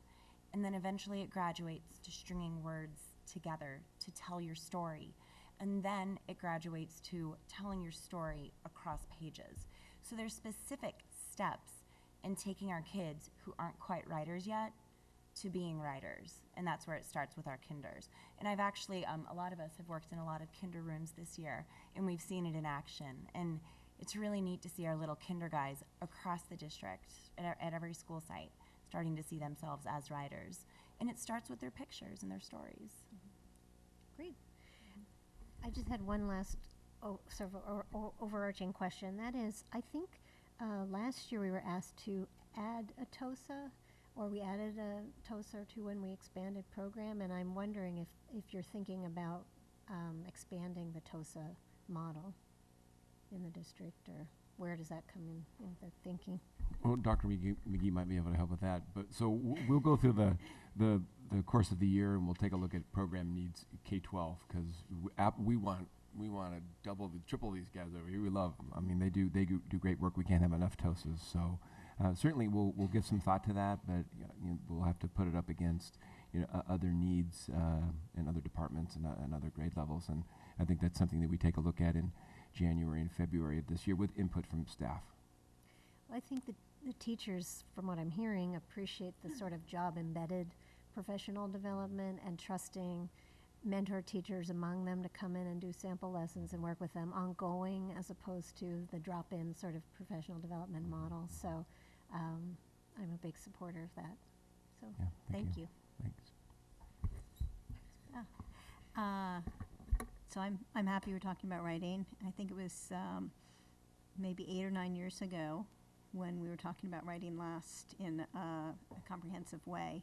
At that point, the district had jumped onto a program called 6 Traits of Writing. Ms. Bickle remembers that. And it was rolled out through the district K through 12. I'd say it was rolled out most strongly in the elementary grades. And one thing that was incredibly helpful about it, and I'm sure there's similarities and there are differences, and I actually am not bringing this up to say which one was better, because that's really not as important as we're focusing on writing and making sure that our students and our teachers are getting the right support to do teachers so that they can teach it, and the students so that they can do the work. But one thing that was incredibly helpful was the parent ed that was rolled out along with that. And as a parent of an elementary school student at the time, I picked up that rubric. I used it at home.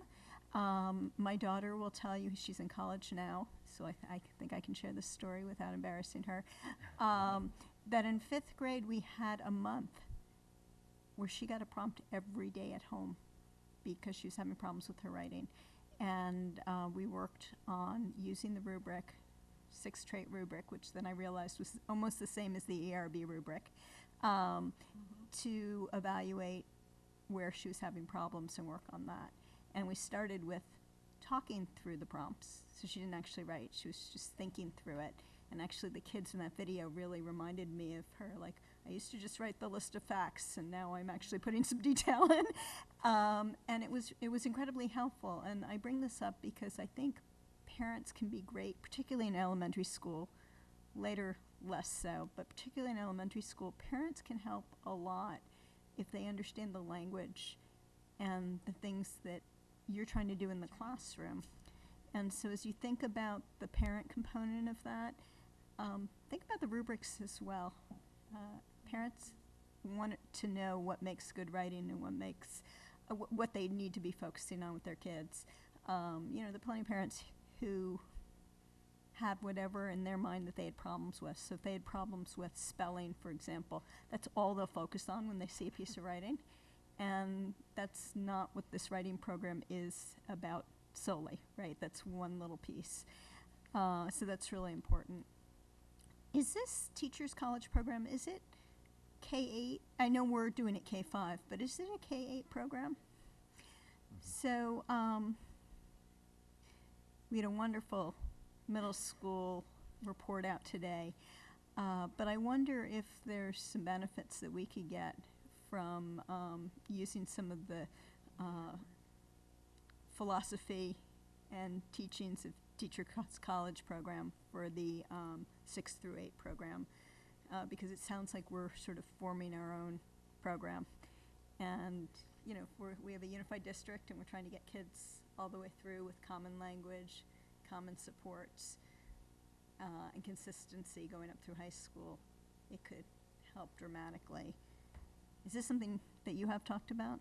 Yeah, you see, everyone's nodding at the table, so. Yes, we are. We are talking about it with principals. I had several breakfasts with them, and we talked about it in the writing program and the possibility of moving Columbia Teachers College into the middle school. So they are taking a look at it. I think they have a different structure there than the elementary school, right? So students move through the day in periods of time, which doesn't preclude us implementing it there. It does have a few challenges because the program is very rich and there's so much to it. But absolutely, there's interest there, and they are taking a look at it.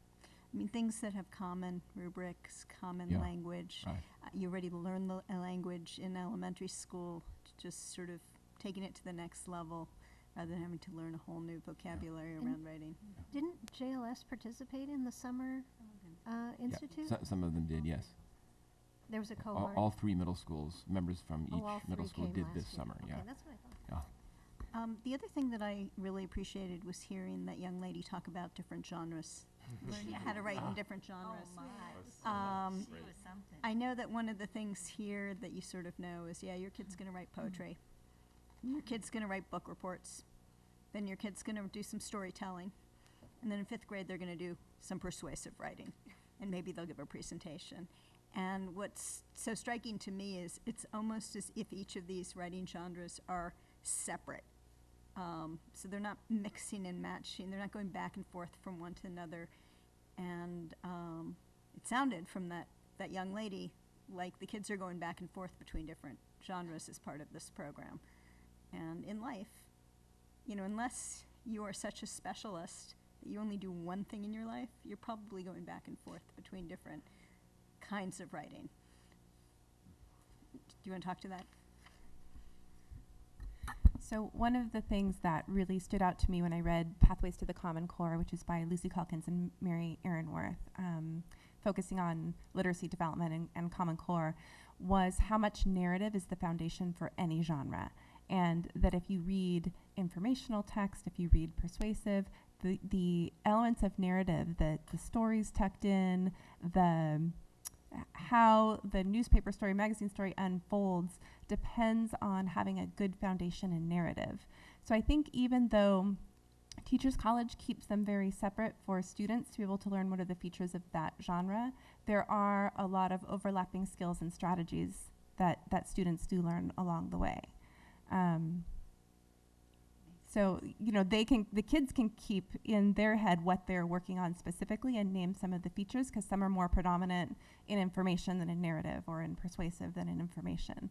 But really, it all comes back to a toolbox of strong writing skills and strategies. I think that's really good. One of the things that has been challenging for us to do over time is provide enough feedback for our writers. So not just one really good piece of feedback, but feedback over time, often rich enough so it means something, so they actually can take that feedback and use that to the next stage. And it sounds like more time is being spent on writing now. And will that give the teachers more time to spend on feedback? Or are we doing feedback in a different way than we were doing it before? I could say just feedback. So we are still doing the traditional feedback that we've done in the past, but one thing, especially as a classroom teacher, that I loved about this program was that feedback was specific and immediate for our students. The small group component is key. These lessons aren't just teach the lesson, let your students go right. It's teach the lesson, and then you as a teacher delve in the work with your students. So you're looking exactly at what they're doing in the moment, and you're making a decision. What does this child need? And you're delivering that teaching point to the child. And then you're leaving them with next steps. And then some type of recording system where you know to check back in with them in a day or two. So I think while still giving the traditional feedback that we've always given, the immediate and specific feedback to our kids has been so powerful because we see them making those changes right then and there in the writing. So for me, that's been the most powerful feedback. So in fact, we are giving our kids more feedback than they've Quite had a bit before. more. I Quite think a bit. that's going to be key to, it's hard to practice something and get better when you don't know what was wrong with what you were doing before. Absolutely. And this goes to something else. There's been studies that have shown that a lot of students from lower socioeconomic backgrounds have smaller vocabularies. And I know that there's been some research here that, kids that come from certain backgrounds just have a less vocabulary when they come in at kindergarten. And so what is this program doing to help kids improve their vocabularies? And what are we doing to provide the kids that are struggling with that so that they have more time on task? Because if you have to be doing multiple things, you're learning how to write, you're learning how to improve your vocabulary, you're learning how to express yourself, that may be more tasks than the kids who's sitting next to you that has a bigger vocabulary to start out with. So the mentor texts that are used are beautiful stories that bring to life beautiful words that expose the children to a cadre of words to use. And so when we were in New York, one of the things that we saw in every single classroom were all of the mentor texts that were on display, and then word walls that were full of words and resources for students to use. So within the teaching and in the sharing of the mentor texts, which then they're able to utilize in their writing, they're being exposed. But they're also encouraging students to write from their own experience, and they delve deeply into what that experience is. So they teach them how to process what happened and what next, and what was that setting like, and stretching those words. It was just a beautiful way to encourage the students, and vocabulary development, very specific. So we saw that going on in a variety of schools, from Harlem to Brooklyn to Manhattan. Just the technique brings out the words and the language for all students, and all of the students were writing. So I believe it's developed through those mentor texts and explicit instruction. So are we giving more time on tasks to any of our students? Are we giving them opportunities to have more time to develop these skills? Because again, if I come in with half the vocabulary that you have, it's going to take me longer to get to the same place that you are. Yeah. So I think where we'll really see some payoff with that is when we add the reading workshop as well, because that's really the chance to bring in books that will help to expand vocabulary. So students are reading books at their own level. The genre of books that students are reading follow the genre that they're writing about a lot of times. So it's a chance for teachers to strategically help students pick texts that will push them with that vocabulary. In terms of the time on task, the teacher has a lot of flexibility with how the time is designed when students are off writing their own pieces. And all students need time to spend with their own writing, but it might be that the students who need a lot of extra support are spending a little bit more time in a small group or in a conference. This program really depends on the teacher's expertise at looking at student work and setting those goals, using the rubrics to determine what those next steps are. So teachers have a lot of flexibility in how students move through the various grouping options. Okay. I think that you've answered my question. Oh, I have one last question. I guess this is for Dr. McGee. I appreciate how you started this with, hey, we're spending almost $500,000 on this. You guys need to know what we're trying to accomplish and what we have accomplished. And I appreciate that. Thinking forward for this year, what investment are you planning on for this year on this writing program? For this year, we are making it now. For next year, you mean? Or Okay, so we've spent so far? yeah, or- this is right through this year. This year. Right. So that covers the cost of our trips to New York, I believe, that was in the budget there, yeah.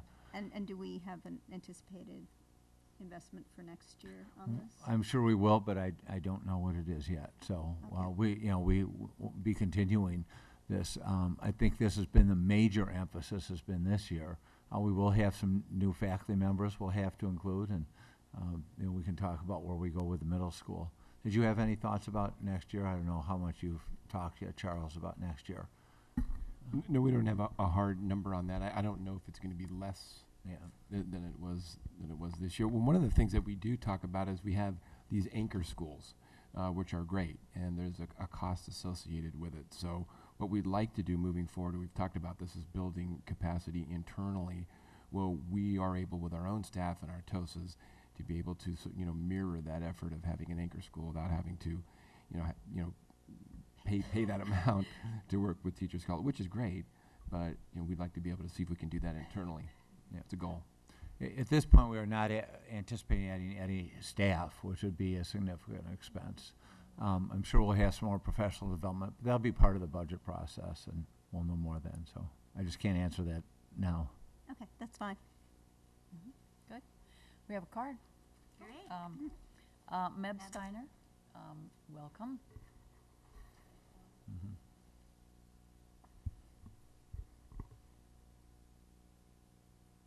So thank you. Good evening, everyone.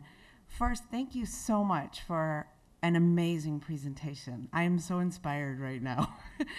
I was wowed by the kids. I mean, their ability to articulate what they used to do, what they do now, was absolutely amazing. This totally tied into the professional development day we had, the keynote speaker we had, and I was also able to sort of personally tie it into the writing workshop that I attended of 2 of our staff members, and it was like, wow, some of those strategies that I've heard about, it may not be exactly this program, but similar ones, and the excitement they had of doing writing every single day in class. I think it is so critical to have good writing skills. There is not a job description in the world, not a job posting in the world where verbal and written communication skills is not a requirement. It is absolutely essential. It is absolutely essential in just sharing what our students know throughout their education. I also really want to say that this presentation clarified for me in such a powerful way the work of our TOSAs.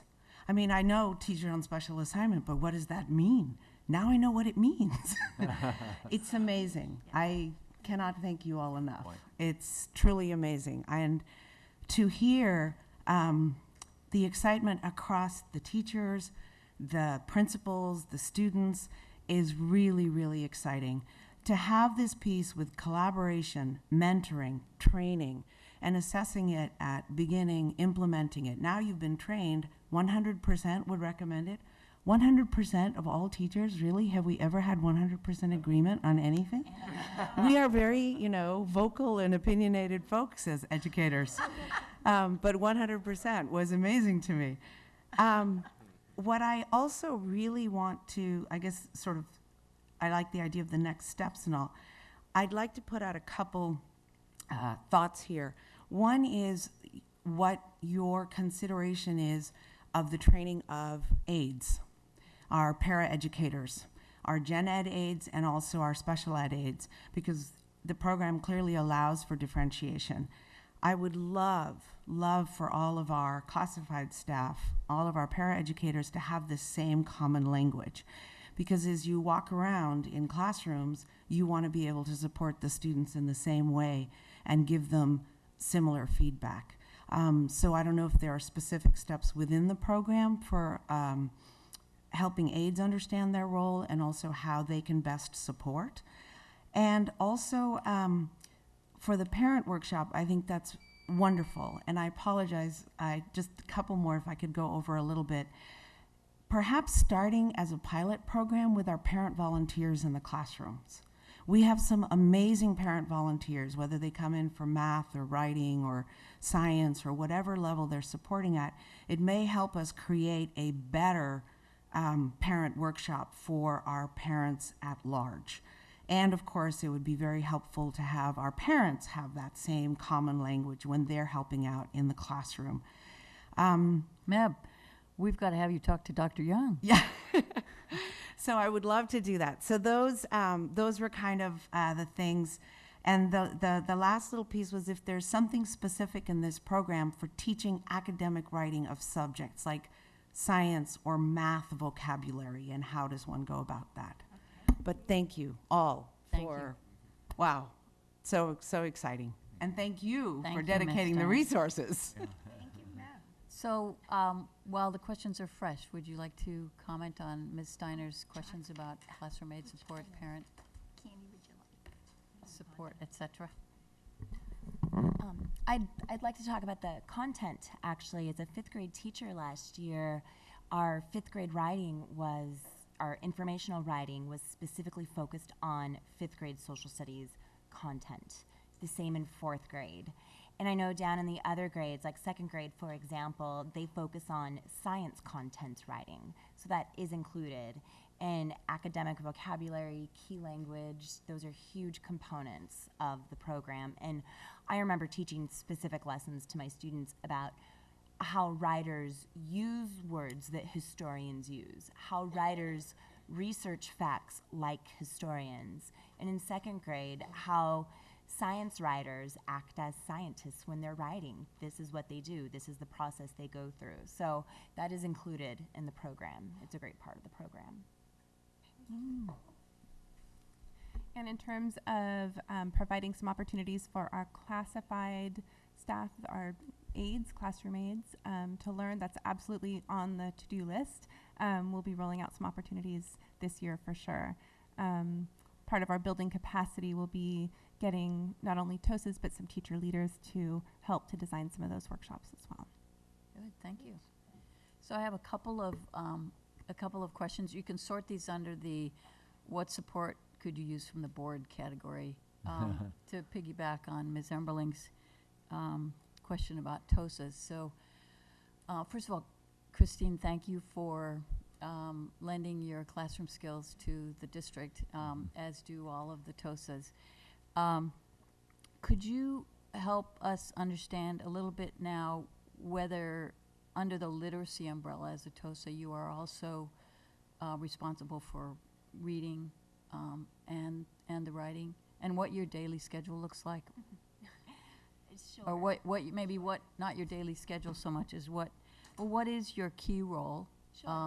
That's a great question. If your job is to kind of replace these anchor schools or the support we're receiving directly from Teachers College, what's your role look like, and what is the ratio of TOSA to classrooms? Sure, that's a great question, and I'm going to be speaking for my wonderful entire team over here. So my job, along with Angie Liu, we are literacy TOSAs, and we get support also from Ellen Kraska and Arcia Drosty, who are instructional coaches, and they work across every subject area. And and Tony and Laura, who are math coaches, also do similar work, but in the area of math. Each of us are assigned to 6 of our 12 elementary schools, and the daily schedule question is interesting because it's different day by day. Being assigned to supporting 6 schools, that's 6 principals and entire staffs on those schools. Just to give you an example of a daily schedule, today I co-planned and co-taught a writing lesson in a 4th grade classroom at Briones, and also at Briones I had a meeting with a teacher kind of troubleshooting what to do with a few students who were resistant writers. So she and I actually were able to spend some time and sit down and talk about it. Just having the time to talk things through with another teacher who's experienced and trained is so valuable. Yeah. I can't even tell you how valuable that is, the opportunity to collaborate. And what did I do after that? I can't even remember where the rest of my day went after that. So, but I will tell you a few other things. What? Oh, that's right. Our entire team had a meeting where we planned for 2 hours for the upcoming lab site days, where we'll be supporting teachers not only in literacy, but also in math. So those days take a lot of work where we're training our teachers.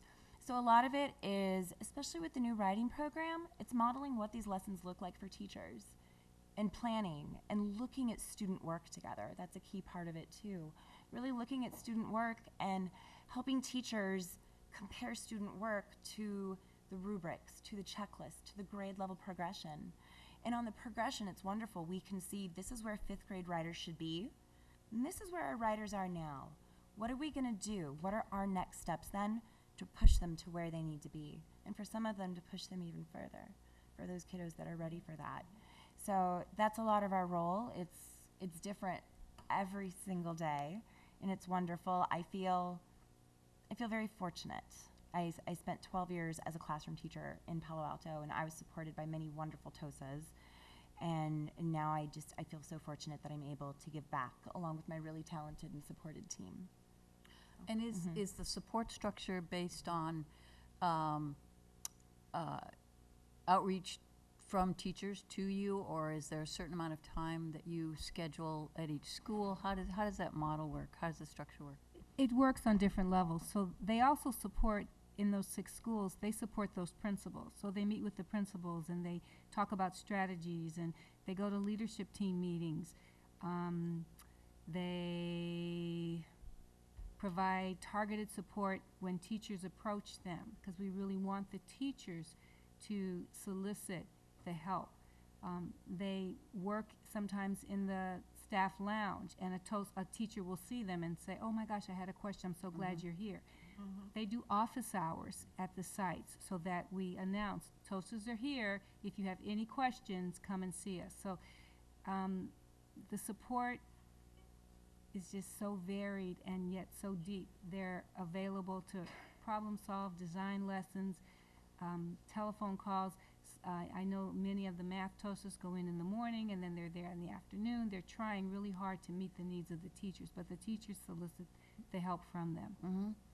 So if I'm a teacher, I want to either have a co-teaching experience, or I want you to observe a new lesson that I'm trying out. What kind of lead time am I looking at to get you in my classroom? If I'm one of your 6, so let's see, 6 classrooms times, or 6 schools times 3 or 4 per grade.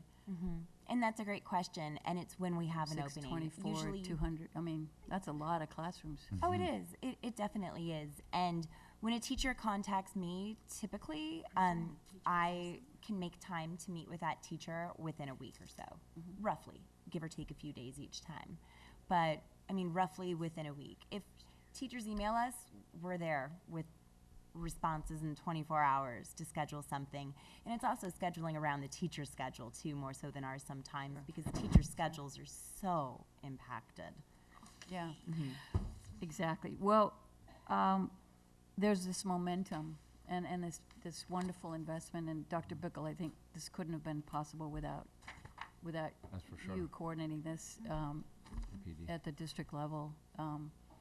So what are the challenges you face in rolling this out now? And I do, if it isn't already clear already, I'm in awe of what the TOSAs are doing. I also hear wonderful feedback on the value of the work you described. Do we have enough TOSAs? I mean, how do we keep the momentum?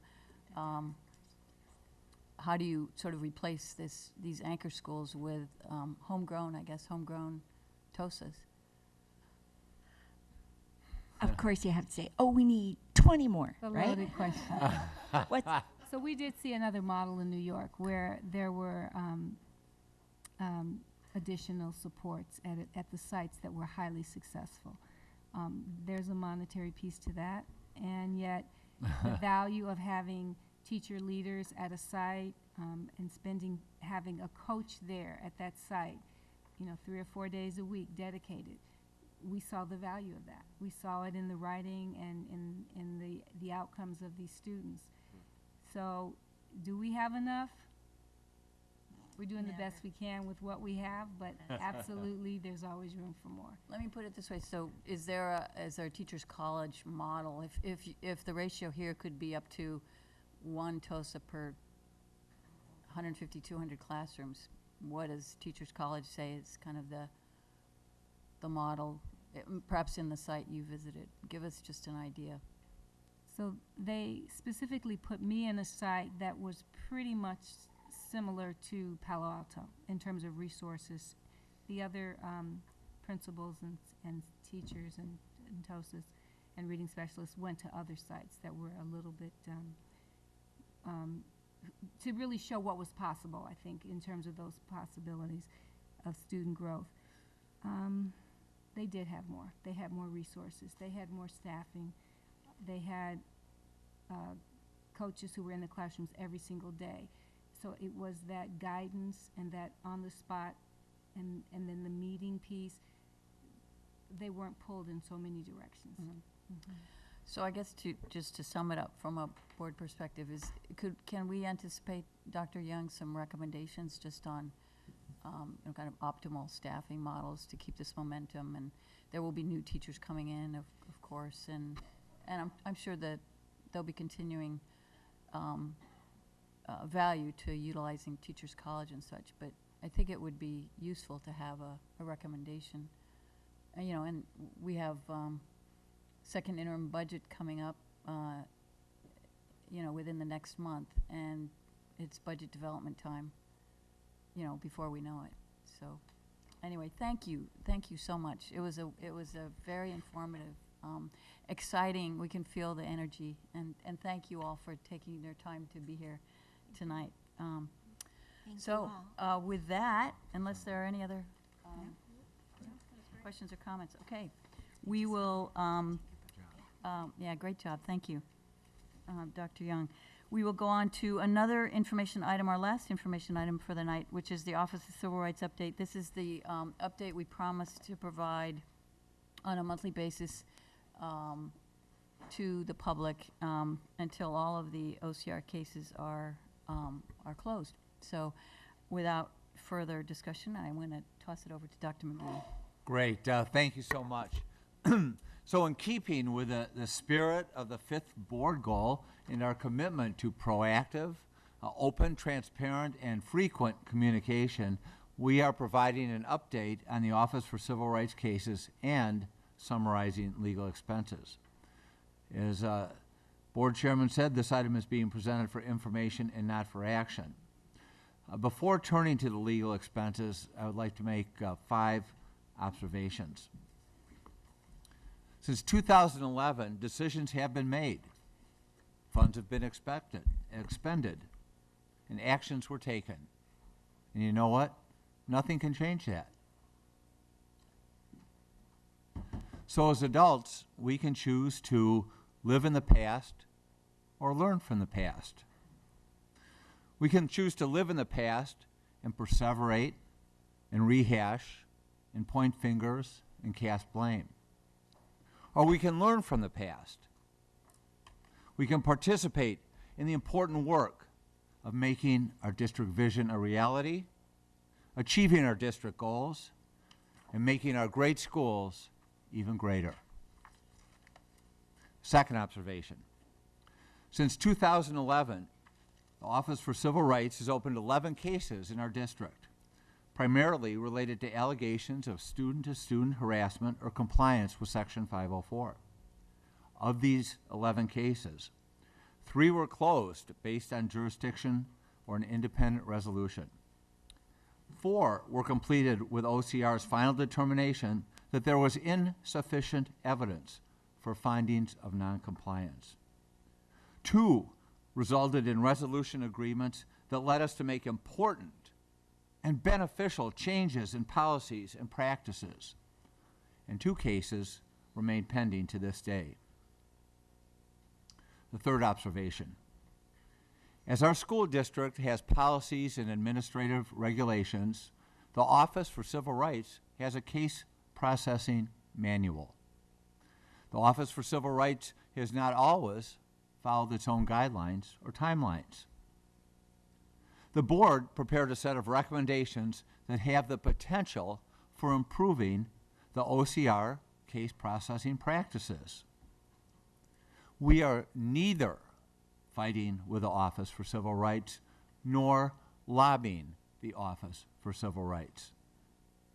We do not have an adversarial relationship. We have a collaborative relationship.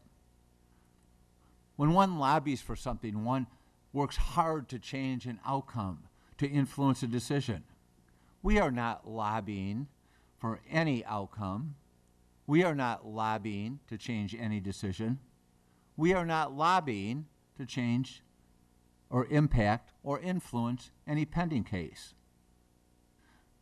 We are not fighting, we are not lobbying, but we are pointing out necessary and important procedural improvements that will benefit students.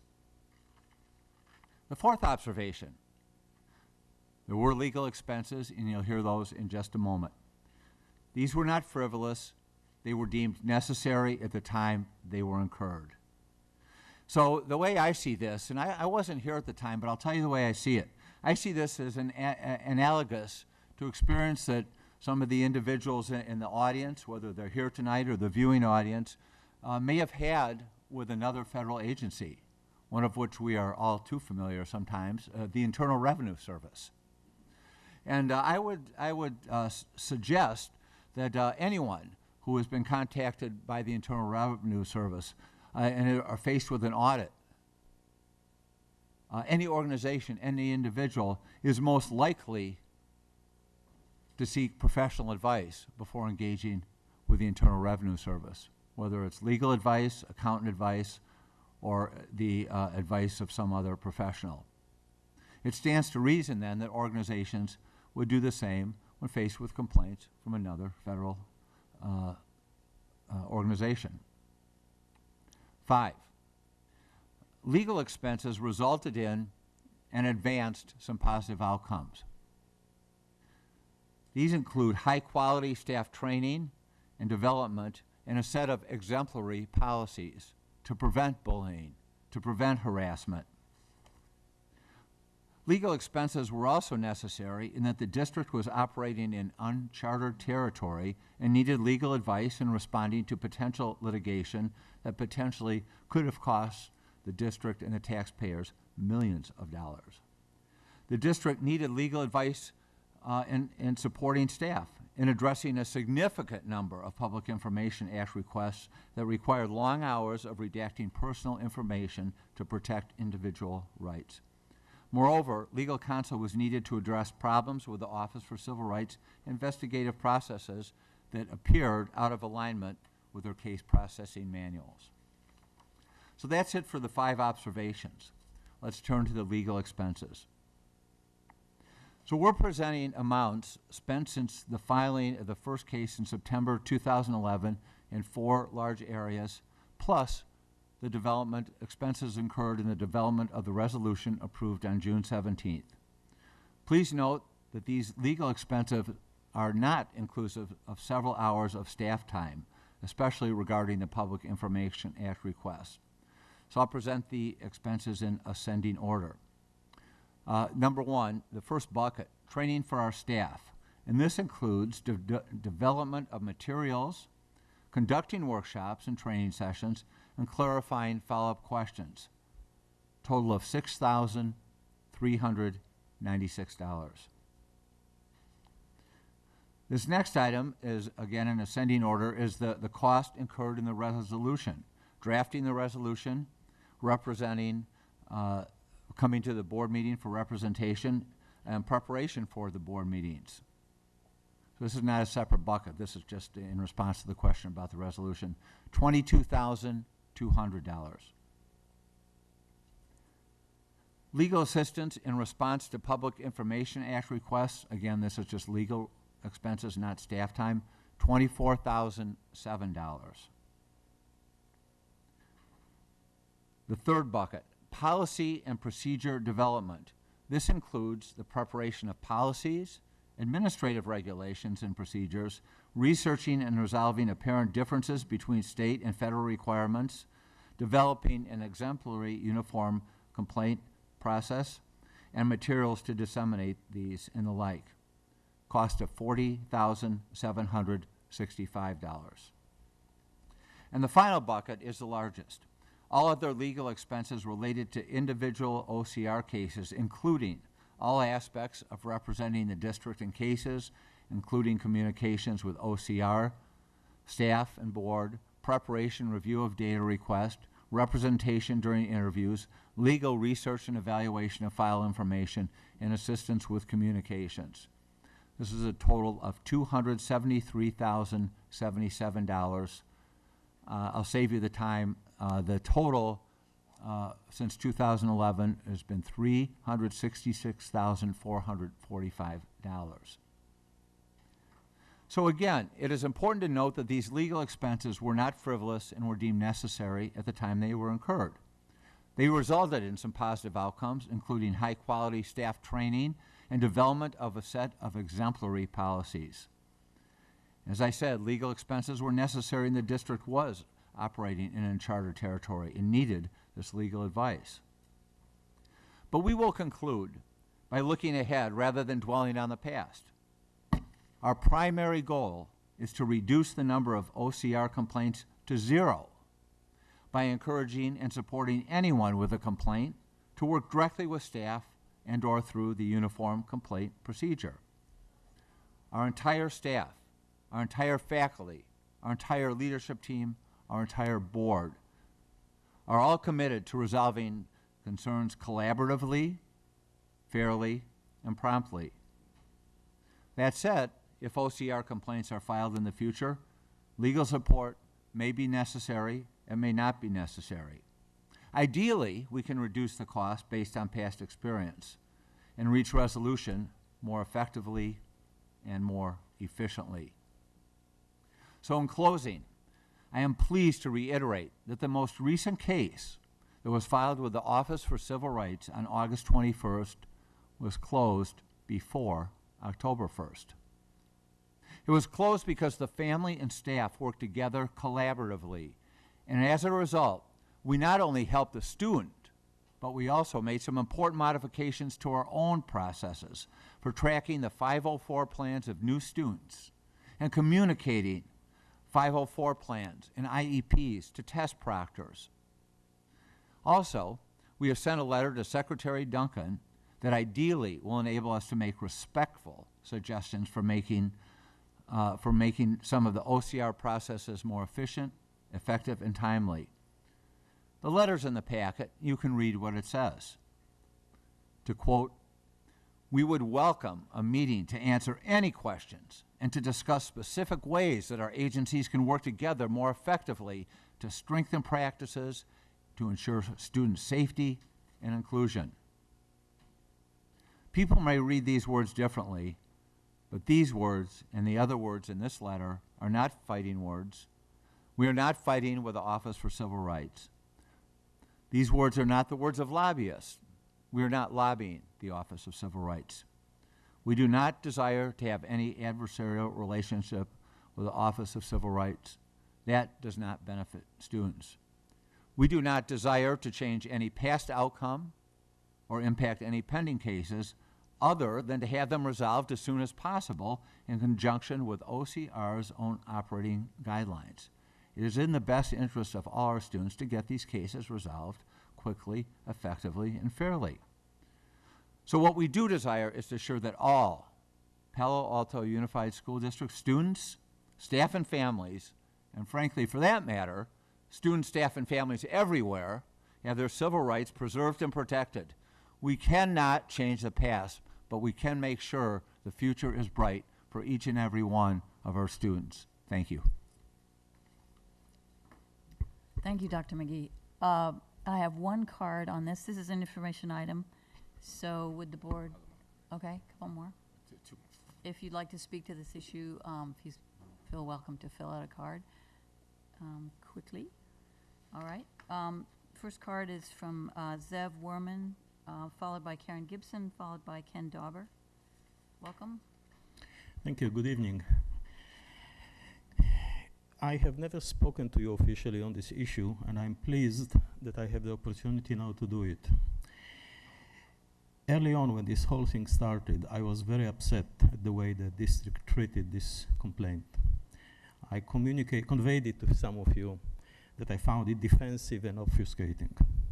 But shortly after, when the whole thing came up into the public view, I think the board took the leadership and led the district forward in a meaningful and constructive way. And unfortunately, the superintendent, the past one, did not so much. But the board did pick the challenge and run with it. So I am very pleased with that. I have worked at the U.S. Department of Education for a couple of years. And let me tell you, I know how easily we can slide into bullying schools and districts. It's very easy to believe that you in Washington know everything. And particularly if you are in the Office of Civil Rights, which deals with such important thing as civil rights, clearly you have angels on your side. So you must be right, and they must be wrong. So it becomes a very arrogant position. And that's exactly what I observed here. And therefore I was proud that this district actually resisted and pushed back. Not every district can do it. In fact, almost no district can do it. You don't have the guts, they don't have the guts, they don't have the resources. You did. Thank you for that. I saw the response today that is attached to the packet. I think it's well drafted, it's specific, it's supported by evidence, and it is not antagonistic unless you choose to do so because, again, you believe that angels on your side and all the other sides are only devils. This is not the case here. We learned a lot, as the superintendent said. I think we did a good thing. Summing up, the light sum up comes up. I saw the board candidate discuss it September, October, when the evidence was not there. They never had access, yet they already decided they would not have done it. They didn't see the recommendations, but they would not have done it. Those are the members that disappointed, the candidates that disappointed me the most, particularly one of them that worked at the U.S. Department of Education. It seems that he never learned how quickly you can become arrogant there. I did. So thank you for having the fortitude to do it and the resources to spend, which I think were well spent. We improved. We were lousy to begin with, no question. We're terrible, defensive. But we came out through it very well. Thank you. Thank you, Mr. Worman. Karen Gibson, followed by Ken Dauber. Based on my family's experiences last year, I'd like to comment on your OCR recommendations dated October 20th. There were two items that I read the other day that upset me. Number 2, you say that opening investigations without a complaint discourages student journalists from writing about discrimination and harassment issues. You admit that students should be writing publicly about these issues, but you don't think the OCR has a right to investigate these cases. So it sounded to me like the priority here was the story. But then in number 20, you had the opposite complaint. There you said that the OCR should not allow anyone to share their story publicly. So which is it? Or is it okay for students but not parents to share the story publicly? You also hide a lot behind confidentiality laws. You say you can't talk at all about these cases, but it's not really entirely true. In my case, the Weekly Reporter wanted to ask you questions such as, how do you handle restraining orders between students? What do you do when one student stalks another on campus? See, these are policy questions that you most certainly should be able to answer to anyone at any time, but you chose not to answer. I wonder if it's because you don't know the answers or because you know that those policies were not being followed in my case. So instead you hide behind your confidentiality walls and hope that the public will be fooled into thinking that you were really doing something to protect my daughter. You wrote that my going to the paper undermined positive work being done at the school, but what positive work exactly? If you had done anything at all positive, I never would have had to hire Emma Bradford, my lawyer, to help with all of this. and I went to the weekly 6 months after it was all over. You weren't even working on our case anymore. You simply didn't want the spotlight shown on this issue. I really felt after reading that the other day that item number 20 was a direct attack on me, and I'm actually mostly surprised with Melissa on this one, to be honest, since you were the one that we went to for help when we were in the middle of all this mess. You were very kind and sympathetic at the time, but you gave us poor advice. You didn't know the difference between bullying and sexual harassment. You didn't know the district's policy on restraining orders or Title IX violations. And as far as I'm aware, you didn't do any follow-up after our meeting. To do that, and then to criticize me and the weekly and the OCR just doesn't make sense to me. The board needs to stop pointing fingers at everyone else. On a brighter note, I'm very happy to hear how Dr. McGee handled the latest OCR complaint. It gives me hope. I agree with Dr. McGee that we should just move forward. So let's drop this resolution and do just that. Thank you, Ms. Gibson. Ken Dauber, our last card.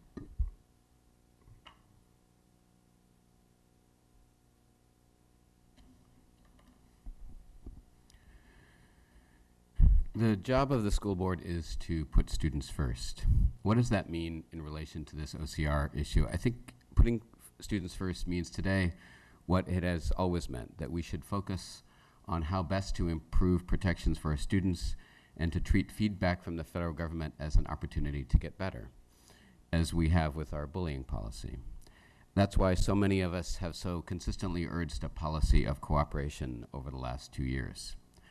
And that's why I'm so happy that Dr. McGee is charting a new, responsible course in addressing OCR complaints. His example in handling the most recent OCR complaint by solving the problem quickly with no lawyers is exemplary. It is how we should be doing this going forward. And ideally, as Dr. McGee points out, our goal should be 0 OCR complaints, because that will be a signal that our district's policies and procedures are being effectively implemented to protect students and meet parent concerns. And it will also mean that we are doing that in a way that conserves our district's time, talent, and treasure for the educational mission of our district. I agree with Dr. McGee that there is little profit in revisiting the mistakes of the past, so I hope that we won't be doing that. The sum that Dr. McGee mentioned is a significant amount of money. It represents probably 10 or 12 special education aids over the course of an entire year, for example. I mean, these are real dollars that we've expended. Let's follow Dr. McGee's suggestion and focus on the future rather than on the past. And I think what is clear is that whether we call it lobbying or suggestions or whatever, trying to redesign the federal government's procedures and policies with, from OCR from the perspective of Palo Alto doesn't benefit our students, so we shouldn't do it. And I'll point out to the board that all 5 school board candidates at this point have urged the board not to expend any more funds on pursuing the activities in this resolution, either what has been described as lobbying or attempting to revisit the initial finding, which is the other activity authorized by the resolution. We should instead focus on making sure that no parent feels the need to go to the federal government for a helping hand, because we're extending a helping hand. Let's cooperate with these ongoing investigations, do our best to reach a conclusion that yields improvement for our district, and then let's take the time, attention, and money that we will save in doing that and put them into the pressing issues that concern our parents and our students here at home in our own school district. Thank you. Thank you, Mr. Dauber. We have one more card. I believe it's, pardon me if I, Monica Jung, is it Ami? Arima. Sorry, welcome. Good evening, board members, and good evening, Superintendent's Council. Welcome here. And I'm glad that we addressed the OCR issues. The Chinese community have been discussing these issues for the last few days because of the elections. There is wrong information, right information, and all kinds of things. So I'm really, really glad that we make it open so everybody can hear everything for the facts.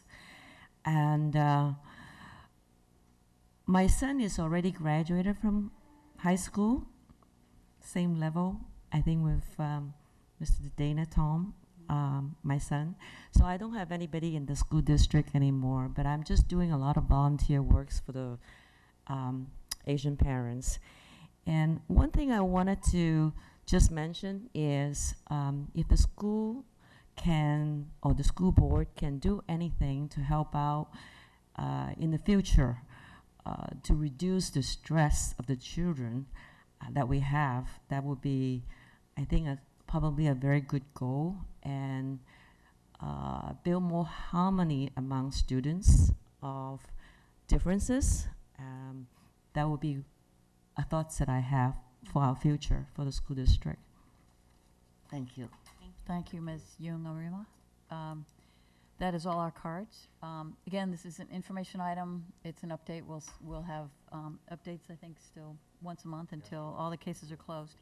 So any clarifying questions or comments are welcome by the board. We'll start with Ms. Townsend.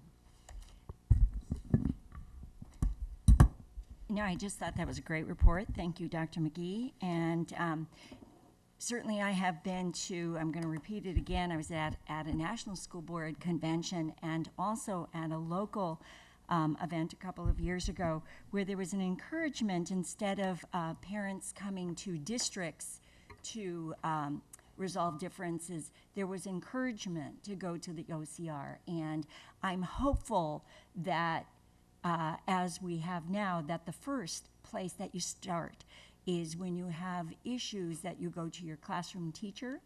Secondly, you go to your principal. Thirdly, you go beyond your school to district staff. And there is a process for resolving all kinds of differences that we have. And I know the district is very committed to, as Ms. Arima asked for, build harmony amongst our many different kinds of students. And I haven't seen more than I have even the last 2 years. But I think it's a good report. I have nothing to add to that other than I think that it is important that matters be resolved locally, and that's where you start. And I think we all have a commitment to trying to make this a wonderful place for all students. So what else can I say?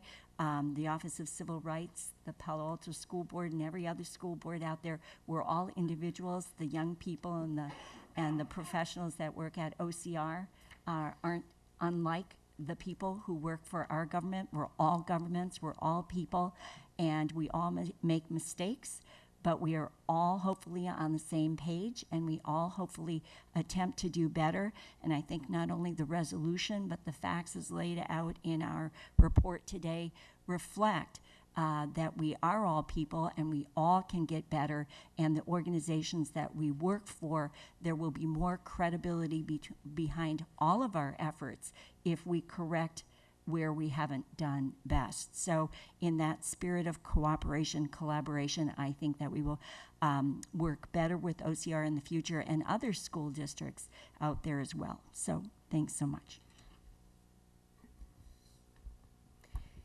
So these monthly OCR updates are a welcome addition to the spirit of transparency. And I think that's encapsulated in that goal, and also in our strategic plan, Goal E, to engender trust and accountability within our community. So I appreciate the opportunity to analyze our interactions with OCR over the past few years and learn from our experiences.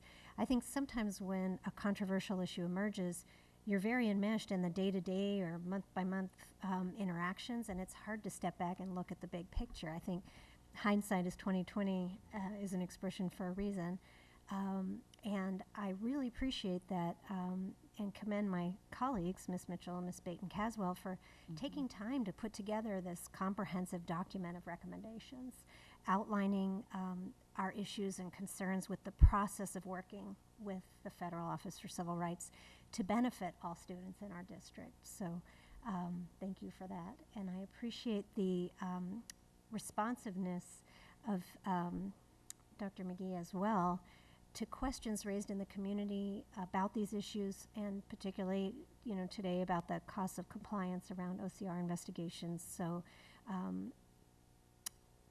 this agenda item, hopefully will answer some of those questions. I mean, this is an area of complex federal law and regulation. There are inherent legal expenses in their compliance. When an OCR complaint is filed, districts have to navigate federal statutes, state education codes, local district policies and procedures in order to ensure that students' rights are protected, particularly students in protected classes. Because most of the OCR complaints involved individual families, legal advice is an essential requirement for this potential for litigation to inform the board and the district staff about how to move forward productively. We're not legal experts in education law, and we engage the services of experts in this field to support our board level work, to support our district administrators and in the administrative guidance, and to support individual teachers. In terms of the staff training, for the past 2 years, the district has worked hard to raise awareness and increase compliance around issues of discrimination and harassment. We brought in experts to provide comprehensive training to all of the administrators, staff, and teachers. We implemented more than 60 district-wide school, classroom, and individual efforts dedicated to promoting student social emotional health, awareness and acceptance of all students, and raising student awareness around discrimination, harassment, bullying, and other school climate issues. And these were all listed in the board packet from last month's OCR discussion, which I appreciated as well. In terms of the policy and procedure development, we created and updated the uniform complaint procedures for sexual harassment and discrimination. We created policies and administrative regulations for incidents of bullying, cyberbullying, and as we began to develop these extensive policies and procedures around these critical topics in our district, we engaged experts in policy development to help us navigate apparent differences between federal and state law, the education code, navigate the latest research in bullying prevention, in the field of bullying prevention. And in fact, these debates, including how to define bullying, continue on both a state and national level. And while our uniform complaint procedure by law protects students who are in a federally protected class, we made consistent efforts to create policies and procedures that would protect and support all students in our district. And I, along with several of my colleagues, were involved in the Board Policy Review Committee discussions about these policies, and there were robust community discussions around these topics. There was legal guidance present to help us navigate these, and that was warranted as they were being drafted. I think the category of expenses responding to the Public Information Act requests is probably hopefully the most avoidable category. I think for the past year and continuing into the future, the superintendent's Friday report has now been made publicly available on our website. We're actively pursuing efforts to increase the transparency and accountability in the Office for Civil Rights investigations themselves. And we've found successful ways to talk about OCR compliance and these process questions in public. So I believe that this commitment to transparency will continue through the resolution of these pending OCR cases and beyond. I think the past 2 years of district work will continue to expand. We want to strengthen our practices. We want to respond to concerns promptly and effectively, and you've shown that, Dr. McGee, already. We have always valued and shared the purpose of OCR's work, which is to strengthen capacity to identify and resolve civil rights and equity issues in our school communities. And we will do our part to promote a collaborative working relationship, not only with OCR, but with all the families in our district. I noticed, I don't know if you all saw this, but OCR regularly releases policy guidance in the form of these Dear Colleague memos. And the most recent one, which just came out on October 1st, was about bridging the achievement gap for students of color, including efforts to increase resource comparability to address racial disparities, which I felt was perfectly timed and aligned with the work of the new Minority Achievement and Talent Development Advisory Committee. So I just want to thank you for supporting the board as we tackle these complex issues in these open session discussions, which I think directly benefit the community, our parents, teachers, and most importantly, our students. Thank you. Can I jump in? I failed to, and it should have been the beginning of my comments. Thank you to our president and board vice president. You've done the human of work on pulling together all the information we've been working on. It's clear, it's complete. It definitely reflects the work of this board, which is not always easy to do, and you've done it admirably with great communication for our community too. So thank you both. I don't have much to add to this except Dr. McGee, thank you for your comments. I thought they were clear and to the point. Mr. Tong? Thank you. Yeah, I appreciate the comments of Dr. McGee, appreciate the comments of my colleagues. I guess it was interesting. This morning's study session with the middle school principals really helped me think about this in the sense of putting this all in perspective. Yeah, our number one mission is to serve all the students in our district in multiple dimensions, whether it's in each of the various academic areas in which they're instructed, and of which we heard one tonight as far as writing, but as well as social, emotional, and physical health. And that's our primary goal. And our role here is to create the environment whereby staff can accomplish that, can do their best work. And when we think about the environment for which they do their best work, it's also multiple dimensions. I mean, it's everything from facilities to professional development to proper leadership, and it's also our work with OCR in terms of that's a part, anything that intersects with our mission, we need to be take a role. And so it's our job to figure out how to collaborate as best we can with OCR in order to enable our staff to do the best work for all of our students. And yeah, I appreciate the work you did with both the family as well as OCR to address the complaint as expeditiously as possible. And I think that it takes effort and it takes cooperation on multiple fronts, and I'm pleased that you were able to find that. So, thank you. Yeah, I too, thank you for your comments, Dr. McGee. Much of this took place before your tenure here.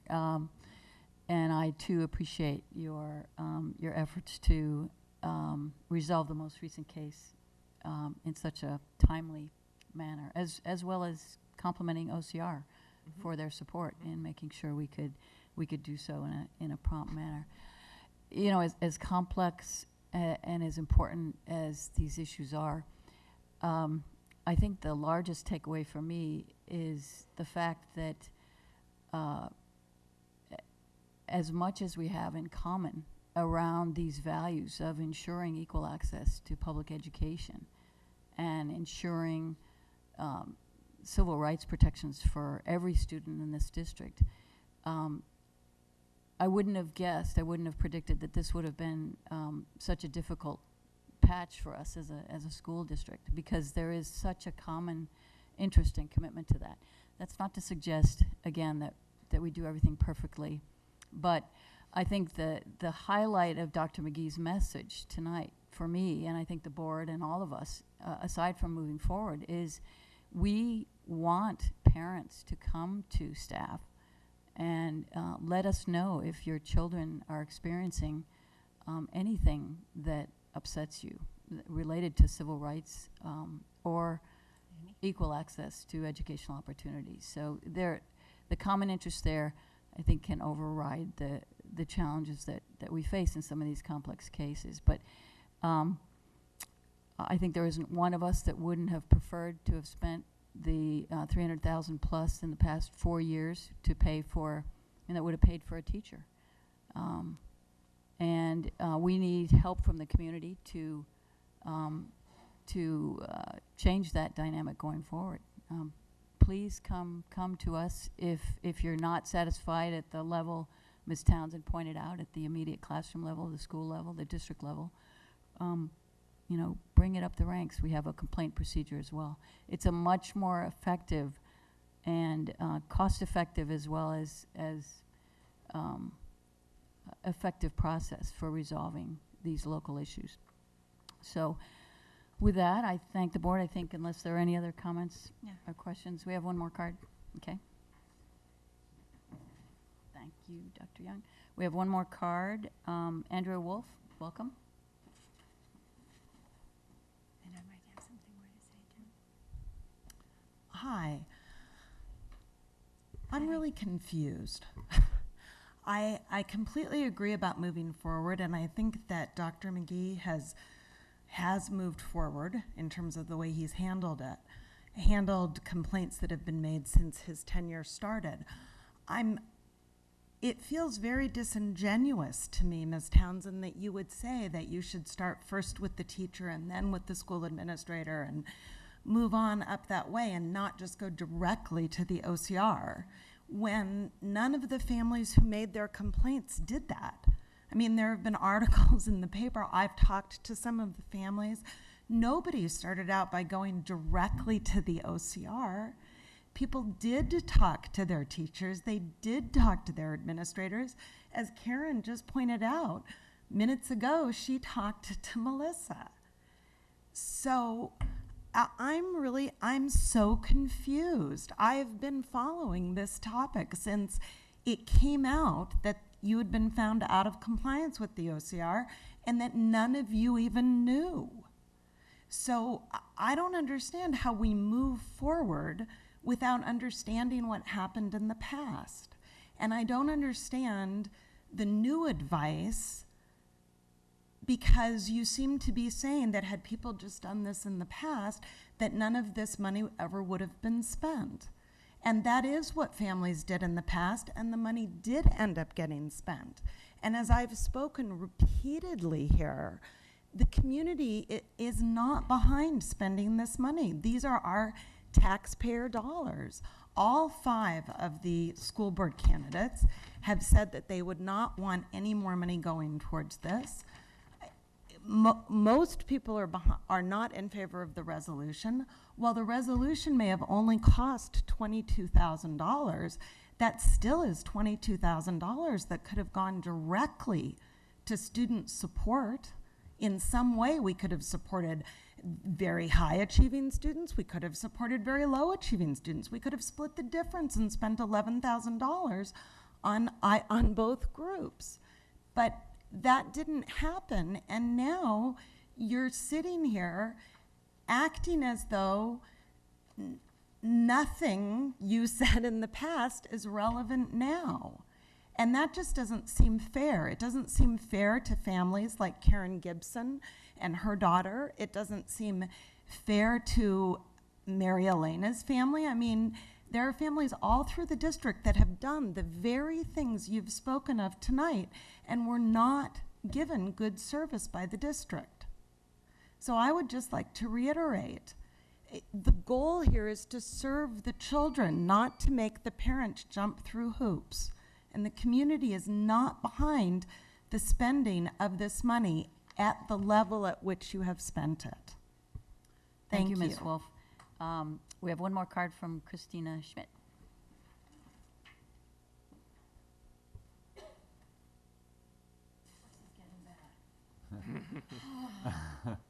Breathing. Okay. I just wanted to remind you and everyone that Unity Day was born out of the OCR. And when that happened, I just had no idea what was going on. I really wasn't involved in that way. I wasn't thinking about bullying so much. If it didn't directly affect my family, my children, it was something that I knew was out there, but it wasn't something that I was taking on with a passion. And then I read the reports, and I read what was going on, and I read the resolution that was signed, and I thought, you know, I have faith in the law, and I have faith that the truth and the facts will be borne out, and that there will come to a decision and remedies will be made. But what can I as a parent do? And that's what I'm really interested in. What is the action that we are going to take to improve this situation? My opinion of the OCR resolution and anything that's going is not going to impact the present. It's not. My opinion is not that great in impacting what's going to happen here. But what I can do is offer a welcoming hand and say, work with us, work with parents, and show us the plan, show us the action that's actually going to take place to deliver the policies in a comprehensive way to families so that they can understand, gee, where am I going to go when something happens? Just like you just stated, Ms. Mitchell, is, do I go to the teacher? Do I go to the principal? Do I go to the designee? Where am I going? So I would say, let's start by having coffees. Let's go to every school. You're all assigned to school. We'll all go together. We'll have coffees just like principals do. And we'll invite parents. We go to them. We don't ask them to read it on the website, because some will, some won't. We're not going to send it home in the Friday folder. Some's going to read it, some aren't. Let's meet them where they are, when they drop off students, or when they're at the schools, or when they're picking up, and say, we're going to spend an hour with you today to review the policy. We're going to answer questions. We're going to let you know what we have set to make it a better place for you and your students, and we're here to help. No one needs to be a lawyer to figure this out. It shouldn't have to be, and that's what I want to see. I want to see that action. I want to see those kinds of things taking place, small groups, coffees, going to families and making a difference. And I welcome that collaboration with all of you, with our staff, with district leadership, and that to me is leadership. That to me is taking an action and saying, okay, let's move forward. Because honestly, I'm just tired of talking about all this stuff over and over again. And that's not to minimize it. It really isn't, because it's serious stuff. And children are hurt. But you know what? They're courageous. And every day a child gets up and says, today I'm going to go to school. And I hope that no one teases me. And I hope that I get a place at the lunch table, and I don't feel isolated. And today, I'm going to make a friend. Sounds simple. It's not so simple for some kids. And I want to make sure that we help them. So let's get some actions going, and I'm here to tell you that I'm committed to it, as I hope you already know. Thank you. Thank you, Ms. Schmidt. Okay, we are going to move on to discussion item 9, the Fremont Hills proposed tenant improvements. Dr. McGee. Great, thank you. We do lease our Fremont Hills site to the Creative Center of Los Angeles. Actually, Pinewood School occupies it, and they're interested in making some property improvements, and Bob will talk about the details. So you are on, Robert. Good, thank you, Dr. McGee. Fremont Hills is the site is currently leased to Pinewood School. It's a high school with approximately 300 students. It's on 7 acres. That lease runs through 2033. They're bringing to you, as they did last year with some HVAC improvements, they're bringing to you a synthetic turf replacement and also an extension of that synthetic field surface to replace asphalt area. The reason why they're doing it, actually they don't have to do it. However, we have the right to recall that site for use as a public school with giving them 4 years notice. If they don't get your permission, then they're on their own. If they build it and then we recall that site, then we get the improvements, or can require them to tear them down. On the other hand, if you do approve it, then, which seems fair, if you do approve it, then if we take that site back, they get the benefit of the amortized, the remainder of the value of those improvements. Given we're usually using a 10-year life, and so, for instance, if we take these improvements back after 5 years, we would have to pay them $600,000. The improvements are, well, these are very solid. It is usual to replace field turf, which is what they have in 10 years or somewhat more, and so we recommend that the board approve these improvements. Thank you, Dr. Golden. And Fremont Hills has proposed a similar idea in the past. This is a discussion item, so it will come back for action, I assume, next time, Dr. Golden? Yes, The if 18th. the board chooses to do so. So any questions, comments, starting with Ms. Emberling? We don't have any plans that would interfere with this, do we? No, the conversations, when we've had conversations about a 13th school, it hasn't included Fremont Hills. Okay. No other questions. Okay. Ms. Baden-Castle? No, I think actually we should encourage our tenants to keep their sites up, because there are sites in the end, and there's nothing to be gained from a site being neglected. Well said, Mr. Tom. Sounds good. Ms. Townsend? Is consent okay on this item, Dr. Yes, Golden, that's if what we it's- did last year. And board members? Okay, so it'll come back on consent. Thank you, Dr. Golden. That moves us to, discussion 10, the board policy updates, the work of our board policy review committee. Where has our audience gone? They're missing the exciting action. Most exciting. Good. But, well, with our BPRC flow chart and charge in place, our team has been really productive. And Camille, I really appreciate your leadership in getting us through that last session. We got so much done in a reduced amount of time. And we're also grateful to the faculty and the staff who review the policies for BPRC. The lead reviewers are in the packet, but there were other reviewers as well. We're grateful to Terry Baldwin for PAEA President Terry Baldwin for attending the meetings regularly to provide important information, ask key clarifying questions. So the policies in your packet have been reviewed by the BPRC and staff and are being presented for first reading. Tonight's meeting, we will answer clarifying questions, seek ideas for revisions. Depending upon the extent of the revisions or unanswered questions, according to our flow chart, the policy may be returned to BRC for editing or further review, or it may be moved to the board for second reading. And with that, I think we're ready to go.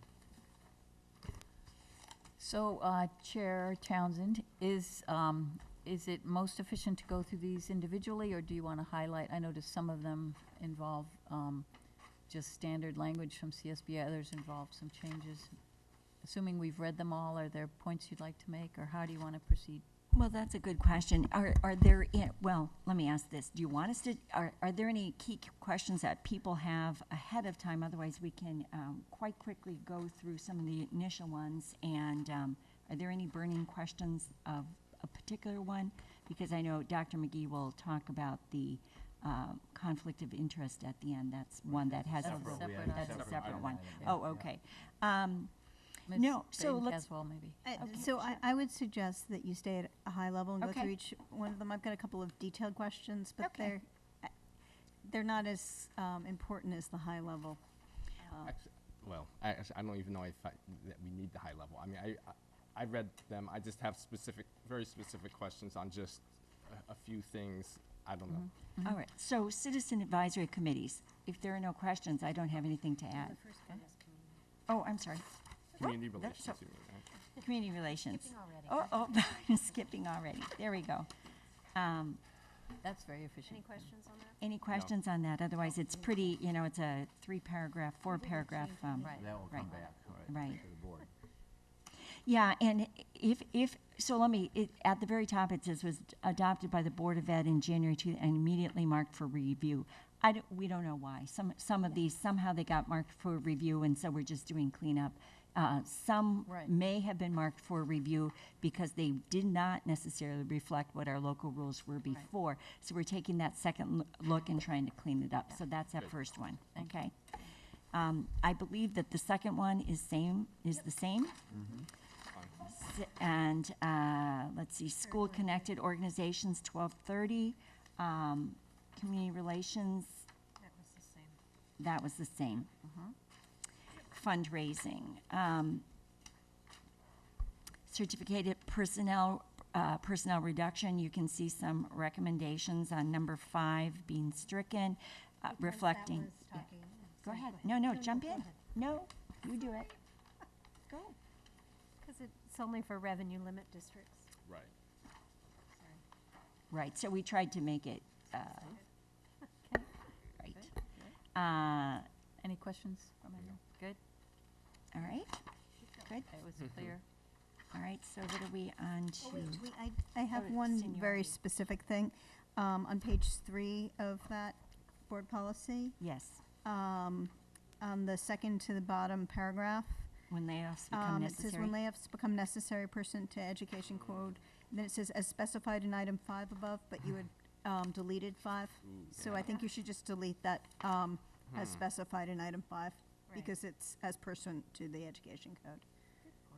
Wow, good Wow, catch. yeah. That's the catch of the night. Wow, yeah, that's good. Well, That's it's- close reading. That, Word for word. Yeah, I wish it had higher value than it does, but. Well done. Good, that's good. Wow, I want to draw a little rainbow next to it now. Oh, right, okay. and Dr. Bowers, are you following along on that? I'm just wondering if there's any other personnel reduction on page 3 there. Is there something, if there's any other, I know it refers to the revenue limit, but I want to make sure your eyes are on that before we start deleting that paragraph. When layoffs are necessary pursuant to ed code as specified in item above. I'm not suggesting you delete the paragraph. I I'm- thought that's No, what I'm was- suggesting you delete the second half of the sentence Just that says. the reference to a item reference 5. to something that's been stricken. Okay, Yeah, so we're good on that. Good. Yeah, because ed code still applies. I thought so, but okay, thank you. So we're all on the same page. Good, good. Anything else? Okay, so moving ahead, Students. 5,000, is that the next one? Right. concepts and roles, students, positive school environment. Okay. And Discipline? Attendance boundaries? Attendance We boundaries. just added choice programs since we Yeah, I have saw choice that. here That's you good. saw that, yeah. instead of magnet schools. Right, that's Okay. our, in a sense, our term for magnet It is our schools. term, yeah. Right. All right, so 5137, positive school climate, Good. orderly and caring, all right. So moving on to Now, this is where- 5144. This is where I have questions.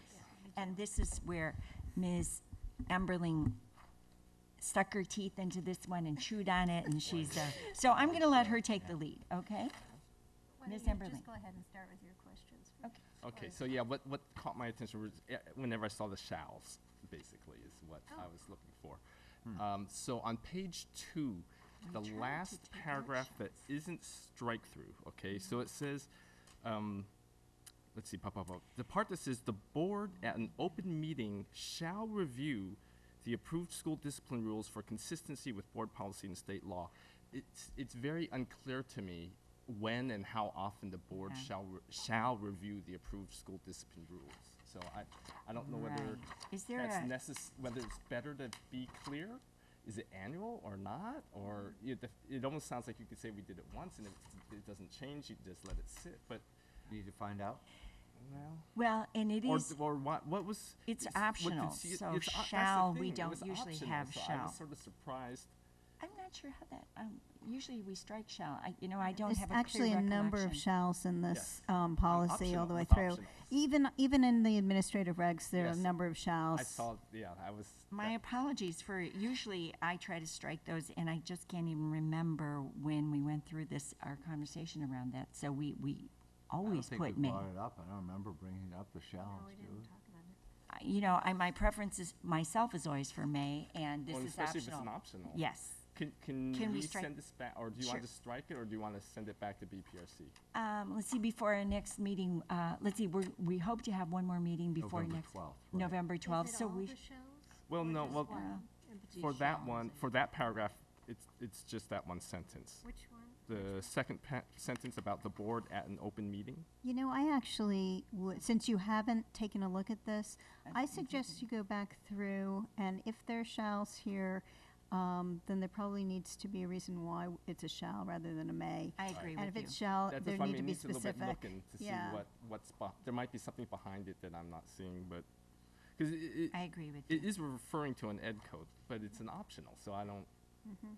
but I'd like to point out a few other ones, just so that. You know what we talked about with that?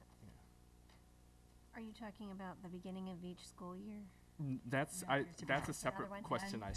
So, four. we talked about that being folded into the LCAP. Okay, but yeah, which is not at the beginning of each school year, though. So I would still suggest that you take it back and take a look at all of these shalls, because there are actually a number of them, even on this one Oh, page. There's 5 that I can see right Yeah. now. Yeah, you shall enable. 6. Yeah, so anyway, yeah, you could, Shall that's seven. the shall, yeah. You shall Seven. look at it. BPRC, you should do a shall, Shall review. Yes. Okay. Shall review it A D shall. one more time. Okay. 8. So sorry. Yeah. No, that's Yeah, fine. we'll see what kind of, if there's 9. statutory timelines in there too. Right. 'Cause I don't know. You know, and then even that one for at the beginning of each school year about reporting on disciplinary strategies used in the schools. I don't know, when we have something like that, would that mean this year, or if we adopt it now, would that Right. mean I don't expect it to say it in there. It's just a sort of a question, an operational question. You know what? I know we went to the AR and we didn't review this again, didn't we? We went to the AR on recess. I don't think it's a, I don't think we need to go through every shall Yeah. here, because there's a lot. So- And I think with some thought, careful thought, it would be We'll clear take what it to back. keep. We'll Thank take it you. back. Okay, All right, great, thank you. moving on. Perfect. For other issues though, in Ye- addition to the shall, if you want us to look Good at. question. Yeah, I was wondering why reference to corporal punishment was taken out altogether. Where are you? Have So none. I'm on page 4, 4. but then there's another place where that happens as well.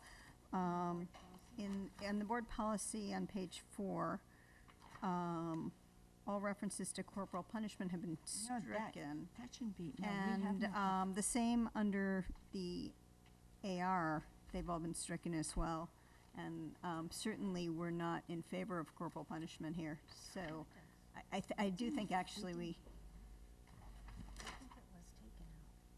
Well, actually, maybe the BPRC could look and see, perhaps it's something that got moved into another policy by CSBA. I think it was moved. okay, well, if you could check on that, Yeah. because I would like to be very specific with that you. we don't support that. Right, because it was taken out of the AR as well. And then I had one more question. I think they moved it. I thought, and this is in the AR, and again, I know BPRC reviews the AR, but it's not our work necessarily, but I have a question on page 16 of the AR. It seems like we're talking about the rights of complaining witnesses in sexual assault and battery cases only. And it's just not clear that that's what it is. I mean, it seems clear from reading it, but that's, Wait, it's talking about disciplinary strategies? yeah, it just talks about stipulated expulsion, then goes to the rights of complaining witnesses. Well, there are many different complaining witnesses in I'm many looking at the different wrong cases. places. What page Page are you- 16 in the Oh, AR. 16, oh, sorry. Yeah. Oh, 16, page 16? I don't see a 16 I don't have a in page mine. 16. In the AR, you don't have a page I have a 16? 19. Well, Oh, wait, that's- what's the AR number you're talking about? 5144.1. Oh, point one is different than 5144. Oh, I so skipped was ahead. looking- Oh, I'm so sorry. I I will wait to That's why I bring couldn't this up. find it. No, that's okay. Okay. That's why I didn't see it. I'm sorry, where was that, Dana? I was still. Well, first, actually, could we finish 5144? I just wanted to say, yeah, I support the change that the BPRC made about the recommendation about recess, adding that. Oh, that yeah. addition. That was good. I know we talked about this last year and we didn't do anything with Right. it, so I appreciate that you put it in here. Yep. So now, could we talk about BP 5144.1 before the AR? Sure. Okay, so BP, let's see. Page, okay, the BP 5144.1, page 22. I was wondering, it says, the superintendent or designee shall annually present to the board a report of the outcome data. Right.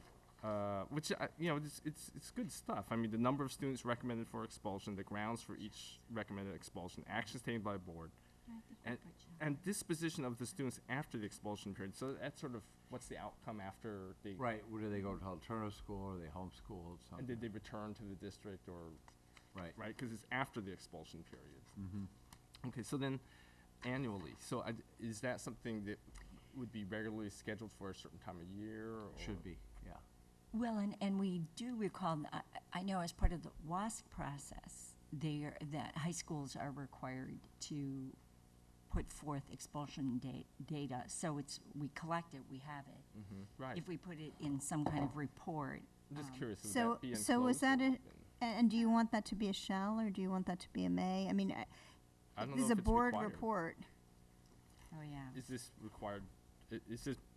Well, yeah. It says it's actually just reporting data you have to collect anyway, but Well, you do have to collect it, it's the reporting. and part. it's a question of, do we want a board report every year We can as a put in shall? May. May is I don't fine. know. I mean, I would be absolutely interested in this data. I'm very interested to know how our students fare after they've gone through a agree. particularly tough time. We often ask about that during the expulsion hearings. Yeah. You know, hoping to know that that we're doing the best thing for the students. Well, I'm not sure it would be in the Healthy Kids, when we do the Healthy Kids survey and update. But on the other hand, I do want to know what we're doing on that That's a end. good So time to do it, it right, would be a good time just to see. We don't have a lot of expulsions, but, I mean, I don't know how you say it. so in we could say May, and May, Let's see Dr. if it's not McGee can required. figure it I out. was just wondering if that statute, though, requires it, or they refer to the education code. Yeah. Two references there. Yep. Yeah. So let's just double check on that Okay. first, and make sure it's not required. Great. Apple check required. All right. And then Another obviously question? a report on something that is got a lot of student privacy stuff associated with It it. seems like that would be Seems closed like session. that might be difficult to do, unless it was just, Well, because you couldn't talk about disposition of. I mean, when you talk No. about disposition of the students, I mean, I don't. It might be one. Okay, so we'll have to think further about that. I mean, I like it. It's just I think it has to be closed session. All right. But All right. I'm not sure. I mean, legal counsel would know. All right. Good. Another question? Or do you want I have one before for page 16. All right. So in the AR, page 3, 5144.1, where's that? Page 3. Yeah, I know it's the AR? in the AR. E-cigarettes. E-cigarettes. We're thinking of you. I know. I know. I asked about that. So, but I just wanted to confirm. I mean, did you check that going beyond ed code is all right for that? I mean, there's no issue with. No, you can do more. Okay, Yeah. that's good. I like it. Yep. All right. thought about you. Yep. Thank you. Oh, yeah. we did talk I about appreciate. I know there was a shout out there. So Yeah, thank yeah. you. Okay. And then Melissa. And Melissa's yeah, now. and mine, I think, thinking about this a little bit more, it's really the header on this is a little confusing, because it goes from stipulated expulsion, Where are you again? page 16. Page In 16. the AR. Oh, So we're okay. talking about general stipulated expulsions, and then it goes very narrowly into in sexual assault and battery cases. But the header says rights of complaining witnesses. It sounds like it's general. So if it makes sense to have it here, which seems sort of, to me, it seems like it was dropped in here rather than, Which one? The rights of complaining witness. yeah, because it's only about sexual assault and battery, and I wonder if there's a better place that's specifically about sexual assault and battery where that. Well, we wouldn't be. have, we didn't write from this. the We took it from a sample. So, boy, if we were moving it somewhere else, Okay, so I don't know. could we just expand the header then to rights of complaining witnesses, of complaining witness in sexual Sexual assault assault. and battery? Okay. Sure. Okay. So it says, the reason that it was general title, if you look at the note in the sample, it says, the following paragraph relates to the treatment of witnesses alleging acts of sexual assault or sexual battery. other procedures related to complaining witnesses can be added or if desired by the district. So Okay, but right now, we haven't added that, and by not adding that, it just I agree. seems odd. Good. All right. Anything else? That was all I had. Me too. All right. Great work. And Dr. Young, this is the part that you review, correct? Because you head up the, who is heading up expulsions and suspensions these days? Whose staff, which staff is responsible for that? Or, Right. okay, we'll want to make sure that, Ms. Baker reads this again then, or what? Okay, so you'll pull that out and take another. Okay, thank you. All right. And then, where are we on? Someone help me? I'm finished. I'm finished with this whole item, actually. Me too. That's the last Okay. policy, right? Great. So it sounds like, with the exception of the last one that we've changed this to, And Michelle's, yeah, we'll have. yeah, with Michelle's one. Last two. So the last two, the other ones, can we move those Consent? forward on consent? Yeah. That would be Sounds good. good. So bring the rest of your great products forward for consent next time, and the two last items will go to BPRC on the top. Yep. Thank you both, Mm-hmm. Yes. and staff. And then item Wading 11? through those. So last item Go ahead.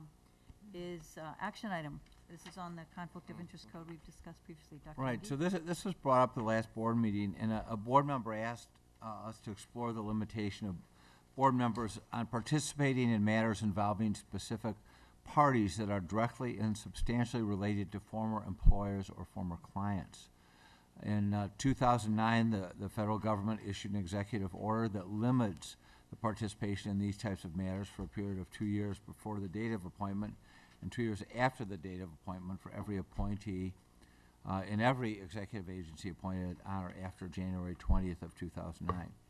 So there's also a limitation on participating in decisions that involve proceedings where the board member has received a contribution over $250 from the applicant or any other person who would be affected by the decision. So the board member asked if this should or should not be included in this board bylaw 9270, and so we decided, based on that recommendation, Kathleen did, a lot of follow-up and a lot of checking. So this policy is mandated by the county office, and it needs to be approved before November 30th. So we talked with both the counsel for the county office and then also with CSBA. And what we learned is that both the federal and state codes apply to appointees and not elected officials.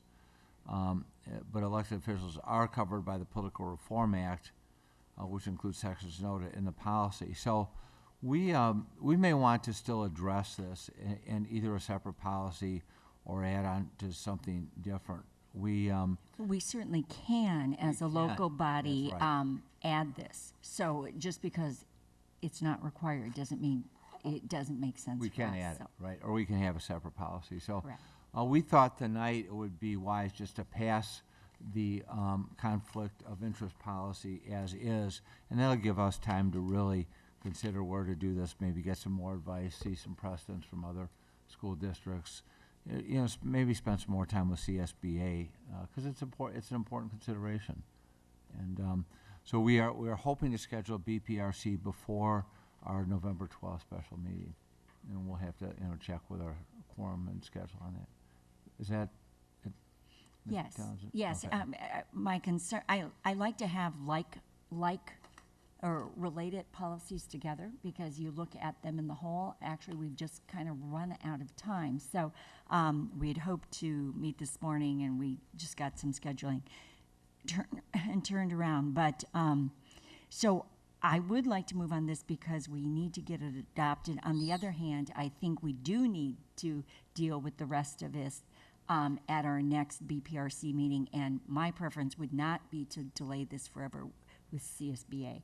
I think that there's enough here for us to chew on and then see what the rest of the board says about it. And I don't know if you have I'd like to get some initial feedback from the board before we chew on it more, whether obviously this is of interest to some, is it of interest to all? Okay, so the matter before us is a recommendation to approve this, meet the deadline, and then perhaps, as Dr. McGee said, the BPRC might take up consideration and resources and references on other templates and models for other types of conflict of interest policy to inform the board at a future time. So do, let's see, Dana, we have you going first, Mr. Tom. So on this. moved. Any? Oh, okay, well, no Second. questions. All those in favor? Aye. Opposed? I forgot to ask if there's any discussion, so. All right, it is approved unanimously, and we'll get back to the county council well ahead of schedule. That's right, now we'll write under review. What? Now we're gonna put under review. Oh, Oh, right. yeah. In good form, yeah. Thank you Yeah. for your work on these, Okay. Ms. Townsend and Ms. And- Emberley. Our pleasure. Good. All right, so we are on to board member reports, correspondence, and it's 9:45. We're gonna make our goal. Let's start at your end, Mr. Tom. All right. So, since last time I was here, as far as CSBA, I sent my notes from the last Board of Directors meeting via email. I don't know if you receive it. I hope you do. Let's see. So the biggest issue was the cap on district reserves. We spoke about that at length, and I sent you some communication about that. So we did vote to take no position on it, and instead focus on urging the governor and legislature to overturn and repeal that cap. 'Cause in a way, it's all in statute. It's not integrated in Proposition 2 at all. In fact, Proposition 2 makes no mention of the cap. It's that awful trailer bill. So anyway, so that's that. And then as far as the Santa Clara County School Boards Association, yeah, we have a dinner tomorrow night, and that will be my last one. And perhaps, I don't know if you're joining us, Barb. I am. Awesome. I'm joining you too. I am Awesome. too. And so then Max will I'll be get there. introduced as our new superintendent, which is a wonderful thing. Forward And to that, yeah. it'll be a good chance to see some folks and hopefully have good reports on Game 7 while we're there.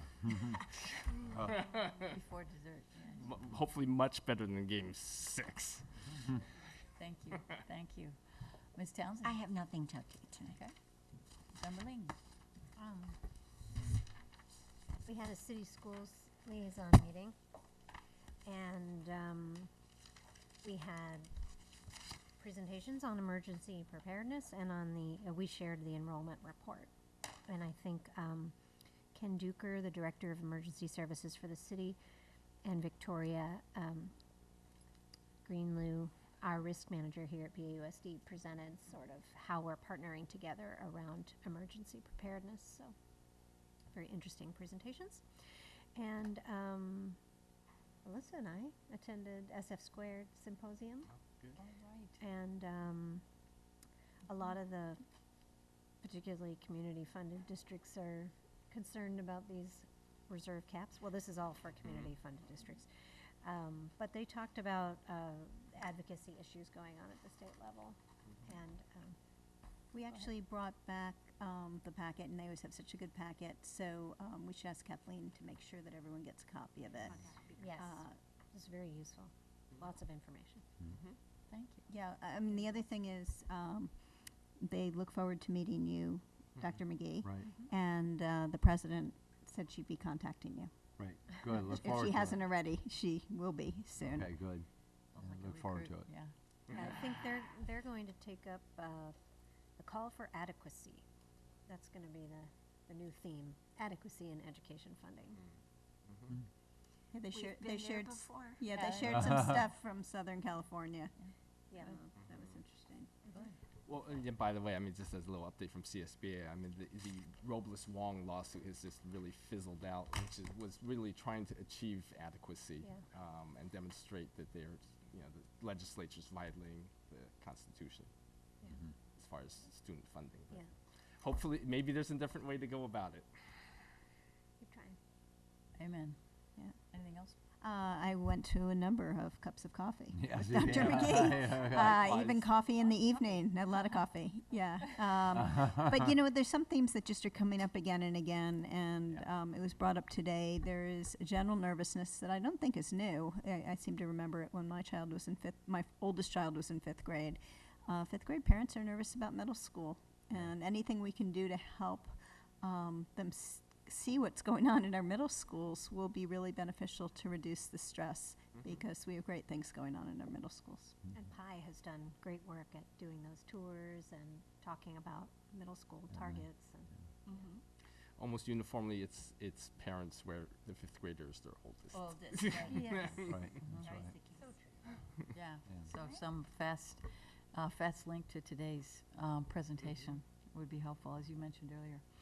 I don't have anything. Do you have anything else? No, I just thought it was really interesting at, looking forward to the conference, and at Rotary Club, I was giving this talk, and a gentleman came in late, and during the question, he raised his hand and said, "You all ought to read this book I just read called The Smartest Kids in the World by Amanda Ripley." And I had it on my slides and talked about it, but he had come in late, and it was just like, okay.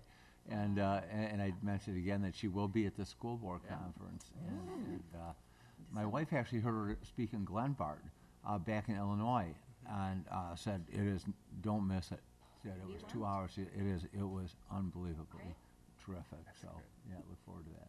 You're making me remember that this morning I was at the Foundation for College Education breakfast, and you know, they serve a small number of students, but they provide $12,000 per student in funds for college, plus mentors, plus a whole support system, and 92% of the students that go through their program make it through college within 6 years. And the country norm on that for kids from socioeconomically underserved areas is 30%. So seems like they're doing a real service in this area. Nicely said. Ms. Townsend, anything else? No, Ms. Emberly had something. Oh, I was, sorry, in terms of operations, you brought up an item in your superintendent's report on Project Safety Net and Yes. potential school involvement, so I'd like to see that as an upcoming agenda item. Right, we'll So that put we can all have an open discussion about our role the and pros how and we cons. envision. There are pros and cons to Oh, that, yeah, yes, sure, and to say just the least. talking about, that role. Good. Yeah. That'd be good. Excellent. All So right. thank you. Thank you all. We will adjourn at 10 to 10. Without an extension. Wow.